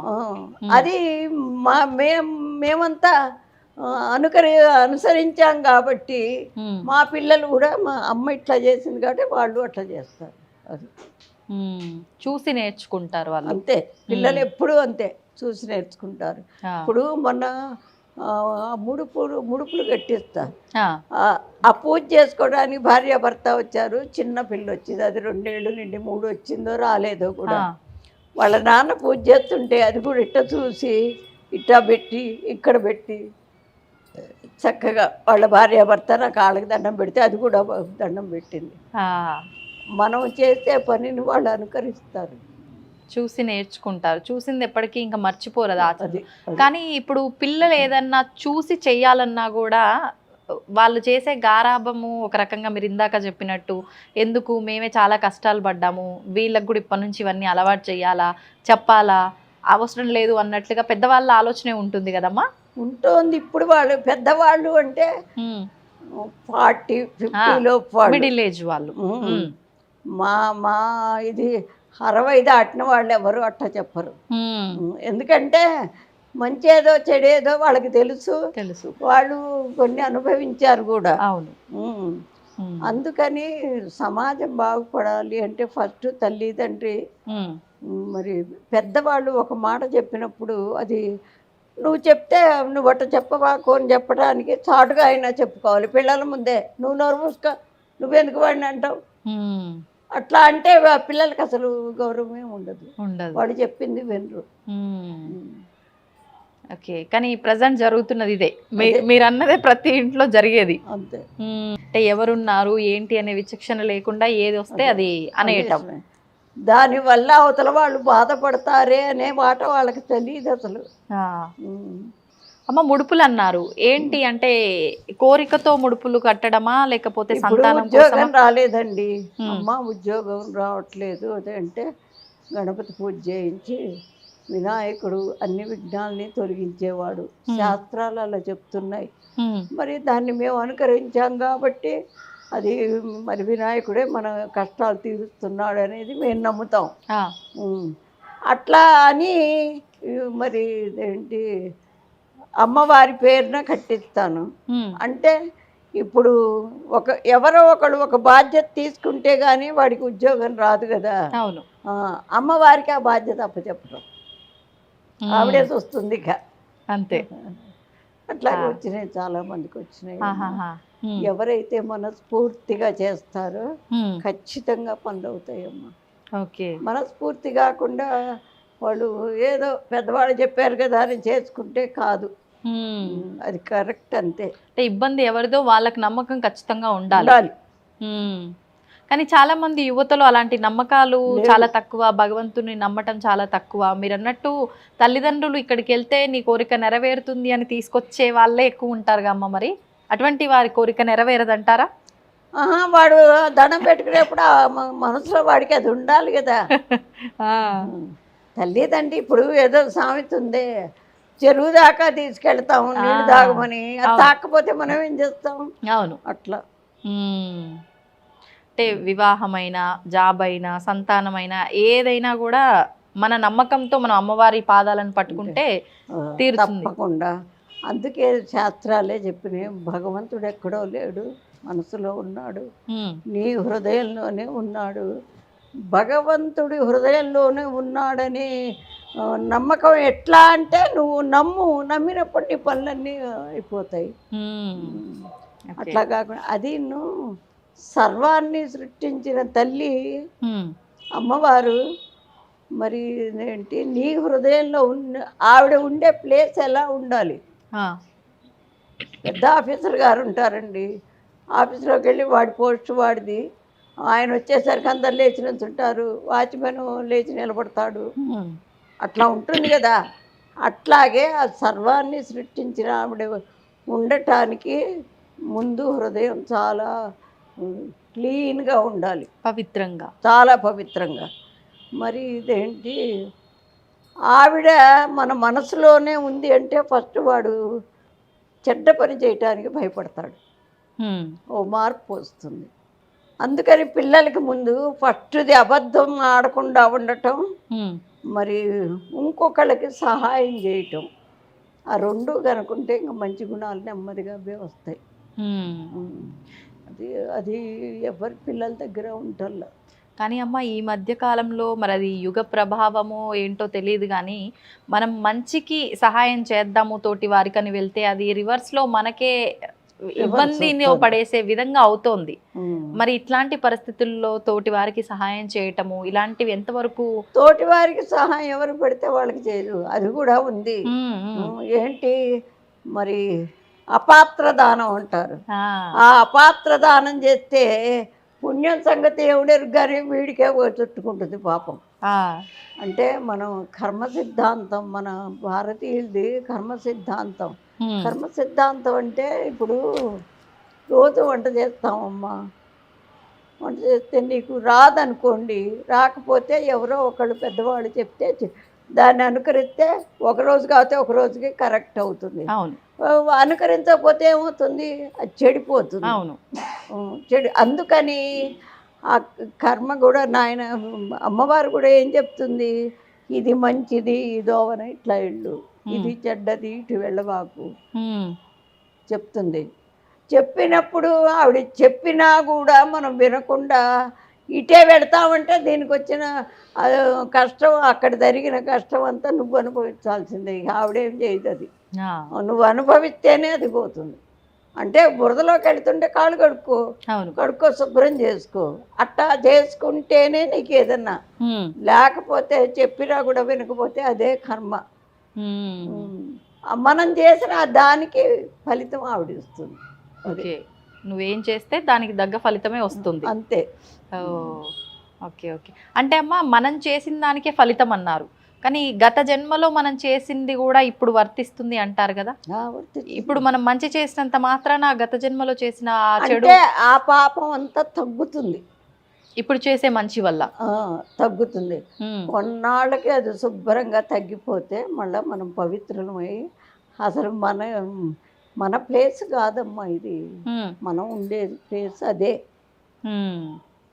మనము చేసిన కర్మల్ని అనుభవించడానికి ఇక్కడికి వస్తాం, వచ్చేసి ఇక్కడ మంచి చేసామా ఇక అక్కడ ఉండిపోతాం పైకి వెళ్ళిపోయి. ఒకవేళ మనం చెయ్యలేదు, ఇక్కడే చెడు చేసామనుకో, పోయిన తర్వాత అక్కడికి పోయినా బలాన్ని చేసావు, ఇదిగో శిక్ష, ఇన్నాళ్ళు పోయిన ముప్పు లోకంలో బలాన్ని చేయి అని వేసేస్తారు. అసలు మనం ఇక్కడ వాళ్ళం కాదు. అమ్మ మీరు ఇంతకు ముందర చెప్పినట్టు వివాహ వ్యవస్థలో అయితే చాలా మార్పులు వచ్చాయి. విడాకుల ఈ విధానం అనేది ఒకప్పుడు అసలు వినరు మీరు అలాంటి మాటలు. అసలు అది ఇప్పుడు చూస్తున్నారు. పెళ్ళి అంటే వెంటనే విడాకులు అనేది పదం ఎలా వస్తుందో ఆ విధానం కూడా అలానే జరిగిపోతుంది. అసలు సుమంగళి స్త్రీలు ఎలా ఉండాలి, ఏంటి, ఎలాంటి విధానాలు ఆచరించాలో కూడా మన ధర్మం కొన్ని విధానాలు చెప్పడం జరిగింది. వాటి గురించి ఒక్కసారి. వాటి గురించి అంటే అమ్మ, భార్యాభర్త పెళ్ళి అయిన తర్వాత కొన్ని నియమాలకు కట్టుబడి వాళ్ళు సంసారం చేస్తారు. వాళ్ళకి పిల్లలు పుడతారు. పిల్లల్ని తీసుకొచ్చింది వాళ్ళిద్దరేగా, ప్రపంచంలోకి తీసుకొచ్చింది వాళ్ళిద్దరే.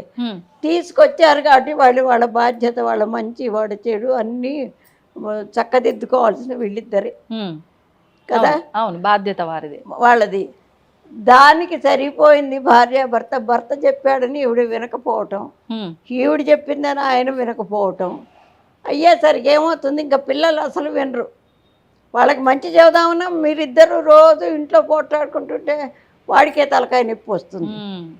అట్లా వస్తుంది. కాబట్టి మనం, ఎందుకంటే మనము కట్టుకున్న భర్తను వదిలేసి ఇంకోళ్ళని ఇది చేసుకోవటం అసలు మన చరిత్రలో లేదు. అమ్మవారే ఒక సంసారం, ఆవిడ ప్రపంచం మొత్తం నడపటానికి తన వారసులుగా, తన బిడ్డలుగా మనకిచ్చింది ఇది, ఆడవాళ్ళకి ఇచ్చింది. మీరు ఎంతన్నా సంపాదించనేయండి, వాడు ఇంటికి వచ్చేసరికి వేళకి అతను మంచినీళ్ళు ఇచ్చో కాఫీ ఇచ్చో ఏదో చేస్తే సెద తీరుతాడు. ఇంటికి రావాలి అనే భావన వస్తుంది వాడు, అంతే కదా. అవును. అట్లా కాకుండా ఆయన వచ్చేసరికి వీళ్ళు లేకుండా ఎటో వెళ్ళి పని మీదే వెళ్ళింది అనుకోండి, దాని మనసు దానికే చెప్తుంది, ఏమండి నేను ఈ పని మీదకి వెళ్ళానండి అది అని చెబుతుంది. అట్లా కాంప్రమైజ్ అయితేనే ఒక సంసారం. ఆ సంసారంలో అట్లా ఉన్న చోట పిల్లలు పుట్టి వాళ్ళు కూడా ఒక యోగ్యులు అవుతారు. వీళ్ళిద్దరూ కరెక్ట్గా లేకపోతే పిల్లలు కూడా యోగ్యులు గారు. అంటే అప్పుడు సమాజాన్ని ఎవరు నాశనం చేసినట్టు, మనమే చేసినట్టు. అందుకని కొన్ని చూడాలి. చూసి ఇప్పుడు అమ్మవారిచ్చిన బాధ్యత ముందు ముఖ్యంగా ఆడవాళ్ళు అనుకోవాలి. ఈ బాధ్యత ఇచ్చింది ఆవిడ మనకి, ఒక సంసారాన్ని ఆవిడ చేసే డ్యూటీని మనకు అప్పచెప్పింది. ఇది కూడా మనకు ఒక పోస్టు కాబట్టి దీన్ని మనం జాగ్రత్తగా ఇచ్చేద్దాం అని చెప్పి మొదటి నుంచి అనుకుని, ఇది నా ఇల్లు.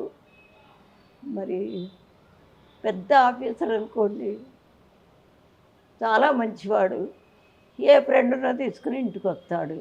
ఇంటికి వచ్చినప్పుడు ఈవిడ లోపలే ఉండిపోయి బయటికి రాకుండా, కనీసం పలకరించకుండా, మంచినీళ్ళు ఇవ్వకుండా అట్లా ఉంటే వాడు ఏమనుకుంటాడు, ఈవిడేమనుకోరు, ఏంది వాడి పెళ్ళం అట్లా,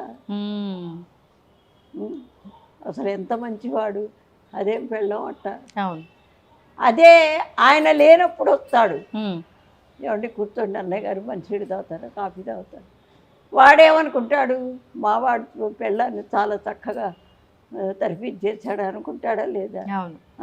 చెడు వీళ్ళ వల్లే వస్తుంది, మంచి వీళ్ళ వల్లే వస్తుంది. అది మనం గుర్తుపెట్టుకుని మనకింత బాధ్యత ఉంది, ఈ బాధ్యతని మనం చక్కగా నిర్వర్తించాలి. దీన్ని బట్టి ఒకవేళ మన మనసు బాధపడచ్చు కొన్ని విషయాల్లో. మరి వాళ్ళ నలుగురు కోసం మనం పడితే పడ్డాం, వాళ్ళు యోగ్యులు అవ్వాలి అనే ఇది అనుకుంటే ఆడవాళ్ళు ఖచ్చితంగా మార్పు వస్తుంది. అమ్మ, ఈ ప్రస్తుతం అంటే ఇలా అనుకునే వాళ్ళు కూడా ఉన్నారు, అంటే బాధ్యతలు కట్టుబాట్లు అన్ని ఆడవాళ్ళకేనా, మరి మగవాళ్ళకేం లేవా? వాళ్ళకు ఉండేవి వాళ్ళగా ఉన్నాయి. మరి ఇది ఏంటి, ఇంట్లో సభ్యంగా చెయ్యదు అనుకోండి, వాడేం చేస్తాడు, హోటల్కి పోతాడు, అక్కడ ఏదో అలవాటు అవుతుంది, మందులు మాకులు, దానికి కారణం నువ్వే అవుతావు కదా. అట్లాగే ఆ భార్యని సమయానుకూలంగా దానికి ఏం కావాలి, ఇప్పుడు ఇంట్లో వాడు తినాలనుకోండి మంచిగా అన్నీ తెచ్చిపెట్టు, ఇది చేయవే అని చెప్పు, చేసి పెడుతుంది. అంతే, నువ్వు తేకుండా నువ్వు ఇది చేయలేదు, అసలు ఈ కూడా నాకు అక్కర్లా పో అని కంచ విసిరి కొట్టి అటు చేస్తే మరి పెళ్ళాం ఎందాక పడుతుంది. అందుకని ఇద్దరిలోనూ ఉండాలి కాంప్రమైజింగ్. ఉన్నప్పుడు మంచి సమాజాన్ని తయారు చేయొచ్చు, అదేం పెద్ద కష్టమేం కాదు. కానీ ప్రస్తుతం నువ్వెక్కువ నేనెక్కువ అనే ఈగోలు, నువ్వెంత సంపాదిస్తున్నావో నేనంతే సంపాదిస్తున్నా అనే ఈ మాటలు ఇవన్నీ ఎక్కువగా చూస్తున్నాం. ఇవన్నీ ఇంకా వీటికి తావు దొరికిన తర్వాత మీరన్న అండర్స్టాండింగ్కి, కాంప్రమైజింగ్కి అసలు ఎక్కడ చోటు ఉందమ్మా? ఉండదు అనుకోండి. 15 ఏళ్ళ ఆడపిల్లని, అమ్మ నాకు అదిగో అది కావాలి, ఒకరు అది ఎక్కి తీసుకురా అమ్మ అంటే, అమ్మ అంతెత్తా నేను ఎక్కలేను అంటుందా? అదే 15 ఏళ్ళు 10 ఏళ్ళ పిల్లాడైనా, నాన్న నాది ఒక్కరవాత ఆడిప్పుకురారా అంటే ఇటు అటు చూస్తాడు, ఎక్కేస్తాడు, ఎక్కేస్తాడు. సృష్టిలోనే ఆ మార్పు వచ్చింది. సృష్టిలోనే అవయవ దీన్ని బట్టి ఆడవాళ్ళకి ఒక రకం, మగవాళ్ళకి ఒక రకం. అది భగవంతుడు పెట్టిందే. మన ఆడవాళ్ళకి ఏం పెట్టాడో ఆ రకంగా వెళ్తే మనకు గౌరవం. మగవాళ్ళకి ఎట్లా పెట్టాడో వాడికి.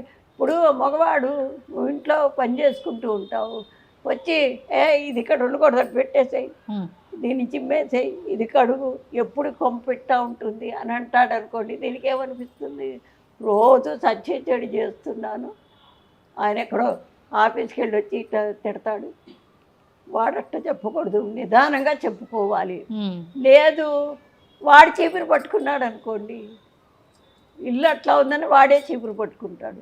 పట్టుకుంటే ఏమనుకుంటుంది? ఓమో చూసిన వాళ్ళు మొగుడి చేత ఇల్లు ఊడిపిస్తుందని అనుకుంటారనన్నా చేతిలో తీసుకుంటుంది. అట్లా ఇద్దరికీ కాంప్రమైజింగ్ ఉంటుందమ్మా. ఎందుకు అంటే పిల్లల్ని మనం తీసుకొచ్చాం ప్రపంచంలో, వాళ్ళని సరైన దోవలో నడపాలి. అవును. అట్లా కాకుండా నా ఇష్టం నాది, నా ఇష్టం నాది. అసలు వేషధారణలోనే మార్పు వచ్చింది. ఆ వేషధారణ కరెక్ట్గా ఉంటే కొంత మటుకు కొన్ని చెడు భావాలు పోతాయి. అమ్మ, మీరు స్టార్టింగ్లోనే చెప్పారు లలితా సహస్రనామ పారాయణం వల్ల ఎంత అద్భుతాలు జరిగాయి అనేది. ప్రస్తుతం అంటే ఏదో వాళ్ళకి జరిగింది కాబట్టి నాకు జరుగుతుంది అన్న ఆశతో అయినా కావచ్చు, లేదు అంటే అమ్మవారి మీద భక్తితోనో కృతజ్ఞత తెలుపుకోవడం కోసమో కావచ్చు, ఈ మధ్యకాలంలో సామూహికంగా ఈ లలితా సహస్రనామ పారాయణ అనేది ఎక్కువగా చూస్తున్నాం. అసలు ఎందుకు చెయ్యాలి ఈ పారాయణ అనేది? చేయటం వల్ల ఉపయోగం ఏంటి? అంటే ఏదైనా ఆశించి చెయ్యాలా, చేయటం పద్ధతేనా? అంటే ఇప్పుడు పిల్లల్ని కంటామండి, వాళ్ళు ఏంటి తల్లిదండ్రికి ఎందుకు చెయ్యాలి? వాడు కష్టపడి చదువుకున్నాడు, కష్టపడి ఉద్యోగం చేస్తున్నాడు, బాస్ చేత నానాచి వాటిలో పెట్టుకుని డబ్బులు తెస్తున్నాడు, వాడికి ఎందుకు చెయ్యాలి? వాడు ఎందుకు చెయ్యాలి తల్లిదండ్రికి? వాడిని పుట్టించారు కాబట్టి ఆ రుణం తీర్చుకోవాలి. అట్లాగే అమ్మవారైనా మనల్ని పుట్టించింది కాబట్టే ఆవిడ రుణం మనం తప్పకుండా తీర్చుకోవాలి. అది ఆవిడ ఏదో ఇస్తుంది చేస్తుంది. ఇప్పుడు పుట్టిల్లు ఉంటుందండి, తల్లిదండ్రి ఎప్పుడు పెడతారనే ఉన్న పుట్టింటికి వెళ్తామా? లేదు, మనల్ని కన్నదే ఆవిడ. అందుకని వెళ్తాం. వాడు పెట్టకపోని అక్కడ తిన్నాను, అక్కడ పెరిగాను, అక్కడ పెద్ద అన్నయ్య అక్కడ పెళ్లి చేస్తే ఇక్కడికి వచ్చాను, మరి అవన్నీ మర్చిపోం కదా. నన్ను కన్న తల్లి తండ్రి కాబట్టి మనం వాడు పెట్టకపోని వెళతాం మనం. అట్లాగే ఇదైనా అంటే ఒక కృతజ్ఞతా భావమే మనం అమ్మవారికి చేసే ఈ సేవ అంతా కూడా. అంతే. ఏ రకంగా ఉండాలమ్మా మనం చేస్తున్న ఈ సేవ అయినా కూడా? భక్తి అనేది ఏ రకంగా ఉండాలి అంటే ఆవిడ కొన్ని గుణాలు చెప్పింది, 10 గుణాలు. దయ, ప్రేమ, తర్వాత కరుణ, ఇట్లాంటివి 10 గుణాలు. కనీసం అన్నీ మన మానవులం కాబట్టి మనకు అన్ని గుణాలు రావు. వస్తే అసలు ఇక్కడ ఉండరు. ఒక్క గుణం అన్నా నేర్చుకుని దాన్నన్నా మనం అమలు చేస్తే ఆవిడ చాలా సంతోషపడుతుంది. ఊరికే స్తోత్రాలు పారాయణ చేసినందువల్ల కాదు, స్తోత్రం చేసే మనిషి ఆ హృదయాన్ని ఆవిడకి అర్పిస్తే చాలా సంతోషపడుతుంది. ప్రతి నెల నేను 1 లక్ష పుష్పార్చన చేస్తానమ్మా. చేస్తాను ప్రతి నెల పౌర్ణమి నాడు 1 లక్ష. అందరూ వచ్చి చదువుతారు, అదంతా ఇంత గుట్టవుతాయి పూలు. అన్ని పూలు నేను చేశాను కాబట్టి నేనే చేస్తాను, వీళ్ళు ఇక్కడ చదువుతూ ఉంటారు. అంత పుణ్యం నాకు వస్తుందా? ఒక్క మాట. ఇంత చేశాను కాబట్టి ఇంత పుణ్యం వస్తుంది అనుకోవడానికి వస్తుందా? అసలు రాదు. ఎందుకని రాదు? అన్ని పూలల్లో ఏ పువ్వు మీద మన మనస్సు లగ్నం అవుతుందో, ఇది సాక్షాత్తు అమ్మవారి పాదాలకు ఎడుతుందని లగ్నం అవుతుందో దాని పుణ్యమే వస్తుంది. అంతేగాని లక్ష కుంకుమార్చన చేసినా, లక్ష పుష్పార్చన చేసినా మొత్తం వస్తే ఈ చేసే వాళ్ళందరూ, చదివే వాళ్ళందరూ ఇంత పుణ్యం ఉంటుంది. మనస్సు ప్రధానం అక్కడ. ఎక్కడైతే మన మనస్సుని లగ్నం చేసి అమ్మవారికి అర్పించామో అది మాత్రమే వస్తుంది. అంతే. అంటే ఇప్పుడు ఇబ్బందుల కోసం చేసినా, కోరిక కోసం చేసినా అది నెరవేరట్లేదు మొర్రో అని మొత్తుకునే వాళ్ళు అది అంత భక్తి శ్రద్ధలతో చేయట్లేరు. అంతే, అది కరెక్ట్. కానీ ఎవరికి వాళ్ళు మేము భక్తితో చేస్తున్నామని అనుకుంటారు, కానీ ఆ మనస్సు అక్కడ ఉండాలి కదండి. కూర్చోగానే వీడు వీడు అదేంటి ఆఫీస్ నుంచి వచ్చాడేమో, కాఫీ తాగాడో లేదో, దీని మీదే ఉంటుంది. ఆయన వచ్చారేమో ఆఫీస్ నుంచి, ఇంట్లో లేరని ఏం కోప్పడతాడో. మనస్సు నిశ్చలత్వం ఎప్పుడైతే వస్తుందో బ్లడ్ సర్క్యులేషన్ కూడా చక్కగా జరుగుతుంది. ఎప్పుడు బ్లడ్ సర్క్యులేషన్ బాగుంటుందో మైండ్ షార్ప్గా ఉంటుంది, కరెక్ట్ అయిన మార్గం మనకే తెలుస్తుంది. అది ఇప్పుడు ఈ పారాయణ చేయాలన్నా, మనం భక్తితో ఏదైనా చేయాలన్నా నియమాలు ఎక్కువగా పాటించాలేమో అని చెప్పి ప్రతి ఒక్కరిలోనూ ఒక సందేహం ఉంటుంది, భయం కూడా ఉంటుందమ్మా. భగవంతుడు ఉన్నాడు లేడు, నమ్మినా నమ్మకపోయినా అమ్మవారికి చేసినా, స్వామికి చేసినా ఏదైనా చేస్తున్నామంటే అమ్మో చేసేది ఈ రకంగా చేయకుండా ఇంకో రకంగా చేస్తే ఏమన్నా అవుతుందేమో, ఈ భయం ఉంటుంది చాలా మందిలో. అంత భయపడాల్సిన అవసరం ఉందంటారా? అంత భయపడాల్సిన మనస్ఫూర్తిగా మనం చేయటమేనమ్మా. ఆ ఫలితం ఆవిడ ఏది ఇచ్చినా మనం పట్టుకోగలిగి ఉండాలి. అది ఇప్పుడు మనస్ఫూర్తిగా ఆవిడనే నమ్మి, తల్లి నిన్నే నమ్ముకున్నానని ఏది చేసినా మనం ఆవిడిచ్చే ఫలితం మనం పట్టుకోగలిగి ఉండాలి. దాని గురించి నాకు ఇది ఇచ్చింది, అది ఇచ్చింది, నేను చేయను, ఆవిడ నేడు కొలిచేది, ఇట్లాంటివి రాకూడదు.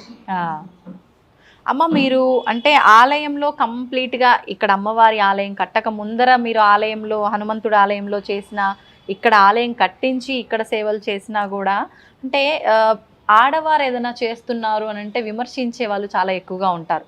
అలాంటి విమర్శలు ఏమైనా ఎదుర్కొన్నారా? అంటే ఒక పౌరోహిత్యము చేసిన ఆడవాళ్ళు మంత్రాలు అన్నీ చేయడానికి అర్హత లేదు అని చెప్పి కొంతమంది చెప్తూ ఉంటారు. ఇట్లాంటిది మీరు ఏకంగా ఒక పౌరోహిత్యం అన్నట్టే ఇంకా కంప్లీట్ ఒక పూజారిలా వ్యవహరిస్తున్నారని విమర్శలు ఏమి ఎదుర్కోలేదా? విమర్శలు ఇప్పుడే లేవు, మొదట్లో ఎదుర్కొన్నా. అయితే ఒకటమ్మా, శాస్త్రాల్లో ఆడవాళ్ళకి కొన్ని నియమాలు పెట్టారు. నెలసర్లు వస్తాయి, ప్రెగ్నెన్సీ వస్తుంది, మంత్రాలు చదవటానికి ఆ నరాలన్నీ కదులుతాయి. ఇది సైన్స్లోనే ఉందమ్మా. ఈ పూజ అనేది సైన్స్కి ముడిపెట్టేసేసారు. అది కరెక్ట్గా ఉన్నది. సైన్స్ అంటే విడిగా ఏం లేదు. బయటికి వెళ్ళి వస్తే మా రోజుల్లో బయట కాళ్ళు కడుక్కుందే లోపలికి అడుగు పెట్టించేవారు కాదు. ఇంకోటి, స్కూల్కి వెళితే చిన్న పిల్లలప్పుడు బయట అదేంటి పంచలో 2 గూళ్ళు కట్టించి ఇచ్చారు. శుభ్రంగా కాళ్ళు కడుక్కుని ఆ పంచలోకి వచ్చి బట్టలు మొత్తం విప్పి గూట్లో పెట్టేసి మళ్ళీ ఇంకోటి కట్టుకుని లోపలికి వెళ్ళాలి చిన్న పిల్లలకి. మరి అంత నియమాలు పాటించడం వల్లే మాకు ఒక నిశ్చలత్వం వస్తుంది. ఒక పని చెయ్యాలన్నా నిశ్చలంగా ఉంటేనే చేస్తారు. ఇప్పుడు సైన్స్ అయినా అంతే కదా. అదేదో రాకెట్లు అవి ఇవి కనుక్కున్నా అంటే వాడు ఎంత నిశ్చలంగా అవి కలుపుకుని చేస్తే అది ఒకటి తయారవుతుంది. అవును, అది. అయితే మీరు మొదట్లో విమర్శలు ఎదుర్కొన్నారు కానీ ఇప్పట్లో ఎలాంటివి లేవు. ఇప్పుడు ఈ నియమాలు కూడా ఏమీ అవసరం లేదంటారా అమ్మ? మనస్సు ప్రధానం అమ్మ. మనస్సు ప్రధానం అయినప్పుడు ఇప్పుడు డబ్బులు అవసరం అవుతాయి. ఆయన అడిగితే ఇవ్వరు అనుకోండి. ఇవ్వకపోతే ఆయన స్నానం చేసేప్పుడు జేబులోంచి ఒక 10 రూపాయల నోటు తీసుకుందాం అనుకుంటారు. అవసరం మీకు అట్లాంటిది. అవును, అట్లాంటప్పుడు ధైర్యంగా ఉండి నాకు ఇదిగో ఈ అవసరం వచ్చింది, నాకు కావాలి అట్లా అడిగి తీసుకుంటే వాడు కూడా ఫోన్లే ఎప్పుడు అడగదేదో అడిగింది అని చేస్తారు. అట్లా కాకుండా ఎప్పుడైతే ఇప్పుడు అక్కడ అవసరము తీరుతుంది, మంచితనము బయటపడుతుంది. అవును, అంటే ప్రతిదీ మన ఆలోచన విధానంలో మనం చేసే పనుల్లోనే అది ఉంది. అందుకని ఈ పని చేయకూడదు, ఇది చెయ్యాలి. ఇప్పుడు పిల్లలు అన్నం తినరని సంకలో ఎత్తుకుని గిన్నె పట్టుకుని ఉమ్, వాడికి బూట్లు ఉంటాయి, దానికి చెప్పులు ఉంటాయి, రోడ్డంతా తిప్పుతూ ఉమ్, వాడికి పెడతారు. తినడు, నిజమే పెడతారు. ఉమ్, అది మరి సైన్స్కి ఎంత వ్యతిరేకం అది. అవును బయట ఆ మట్టి మచానం అంతా ఆ గాలి ఎట్లా ఉంటుంది అవును అవును. మరి, అప్పుడు కనపడదా సైన్స్? ఉమ్, ఉమ్, అదే పూజ అనుకో, ఉమ్, బయట నుంచి వచ్చిన ఇప్పుడు గుళ్ళోకి వచ్చేవాడు స్నానం చేయింది రాడు. అవును. అది దాంట్లో ఎంత సైన్స్ ఉంది. ఉమ్, ఉమ్. అట్లాంటివి సైన్స్కి పూజకి అసలు ముడి పెట్టే ఉందండి. ఉమ్, పూజ అంటే ఏదో విడి, సైన్స్ అంటే ఏదో విడి. ఇప్పుడు అందరూ సైన్స్ అనేది అంటున్నారు కాబట్టి పూజలు లెక్క చేయట్లా. ఉమ్, అది ఇది రెండు ఒకటే. 1,00,000 మల్లె పూలతో పూజ చేస్తే ఏంటి ఆ వాసన ఎంత దూరం వస్తుంది. ఆ, ఇప్పుడు అక్కడ చేసాం, అవును ఈ చుట్టుపక్కలంతా 1,00,000 పూలు అంటే ఇంత గుట్ట, మల్లె పూలు అంటే వాసన. అవును.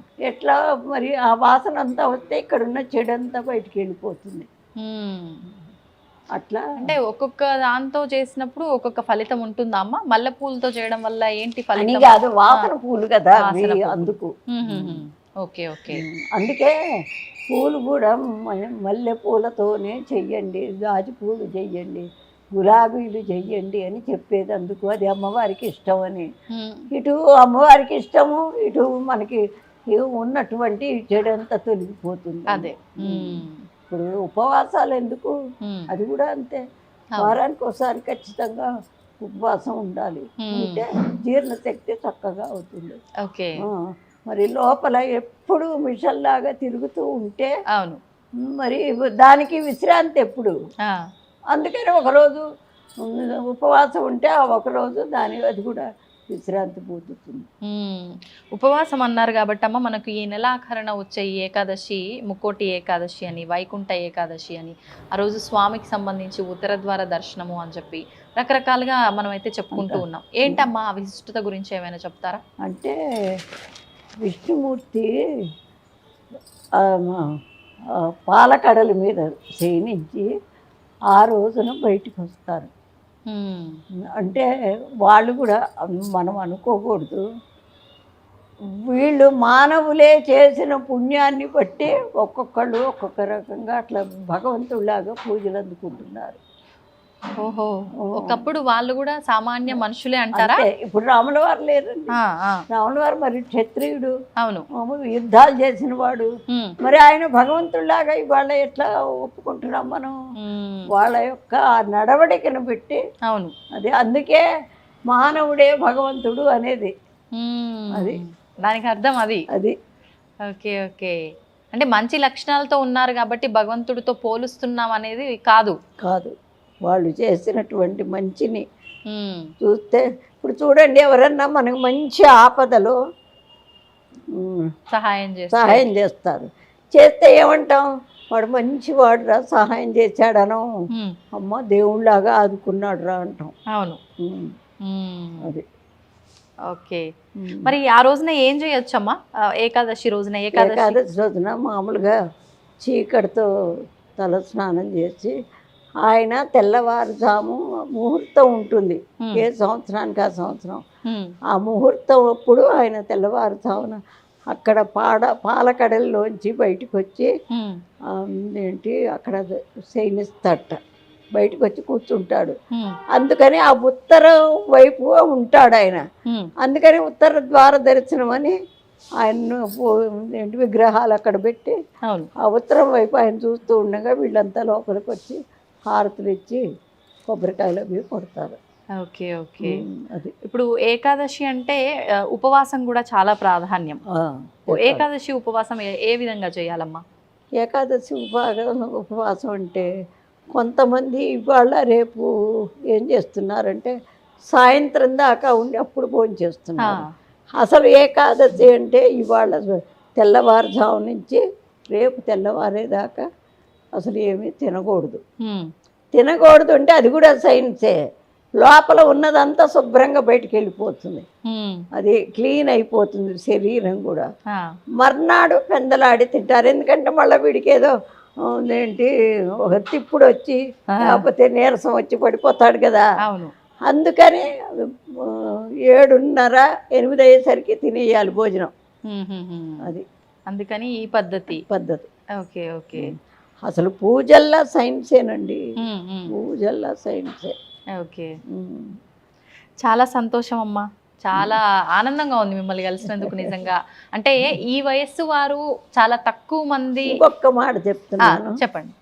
తొలి ఏకాదశి పండగ మర్నాడు, అదే వైకుంఠ ఏకాదశి పండగ మర్నాడు 31వ తారీఖు మరి సహస్ర సువాసిని పూజని పెట్టుకున్నాము. అయితే 25 దగ్గర నుంచి వారం రోజులు రోజు ఒక 108 మందికి పూజ చేద్దామని అనుకుంటున్నా.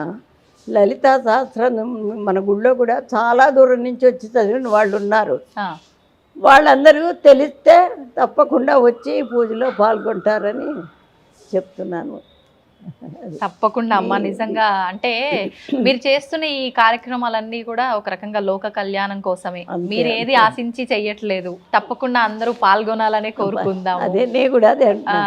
ఎందుకంటే నెక్స్ట్ ఇయర్ ఎట్లుంటాను, అందుకని ఇప్పుడు మొన్న 200 మందికి పెట్టా, అంతకుముందు ఒక 150 మందికి పెట్టా. అందుకని ఆ చదివే వాళ్ళందరూ అంటే వాళ్ళ పేరున చేస్తాను. ప్రతి కార్యక్రమానికి వచ్చి చదువుతూ ఉంటారు. వాళ్ళ గోత్రనామాలతో వాళ్ళ కుటుంబ పూజలాగా ఒక్కొక్కళ్ళ పేరున చేస్తాను. ఓహో, సామూహికంగా అయినప్పటికీ ఎవరికి వాళ్ళకు గోత్రనామాలు చదివి చేస్తాను. అందుకని 25వ తారీఖు లోపల వాళ్ళ పేర్లు నమోదు చేసుకుంటున్నాం. సంతోషం అమ్మా, చాలా సంతోషంగా ఉంది. మంచి విషయాలు తెలియజేశారు. మరొక మంచి ఎపిసోడ్లో మరిన్ని విషయాలతో మన ప్రేక్షకులందరి ముందు మళ్ళీ కలుద్దాం. ధన్యవాదాలమ్మా. తవ్వుతున్న శివలింగం సరే, దాన్ని అట్లా కప్పేసేయండి, చూపించదండి. Krishna is there. మూర్తి పూజ కాదు, సాక్షాత్ బ్రజేంద్ర నందన భగవాన్ ఉన్నారు మూర్తిలో. ఏమీ ఆశించకుండా ఆరాధించే వాళ్ళు కూడా ఉన్నారా ప్రభుజీ? నిజమైన భక్తి అంటే మనకు తెలియదు కాబట్టి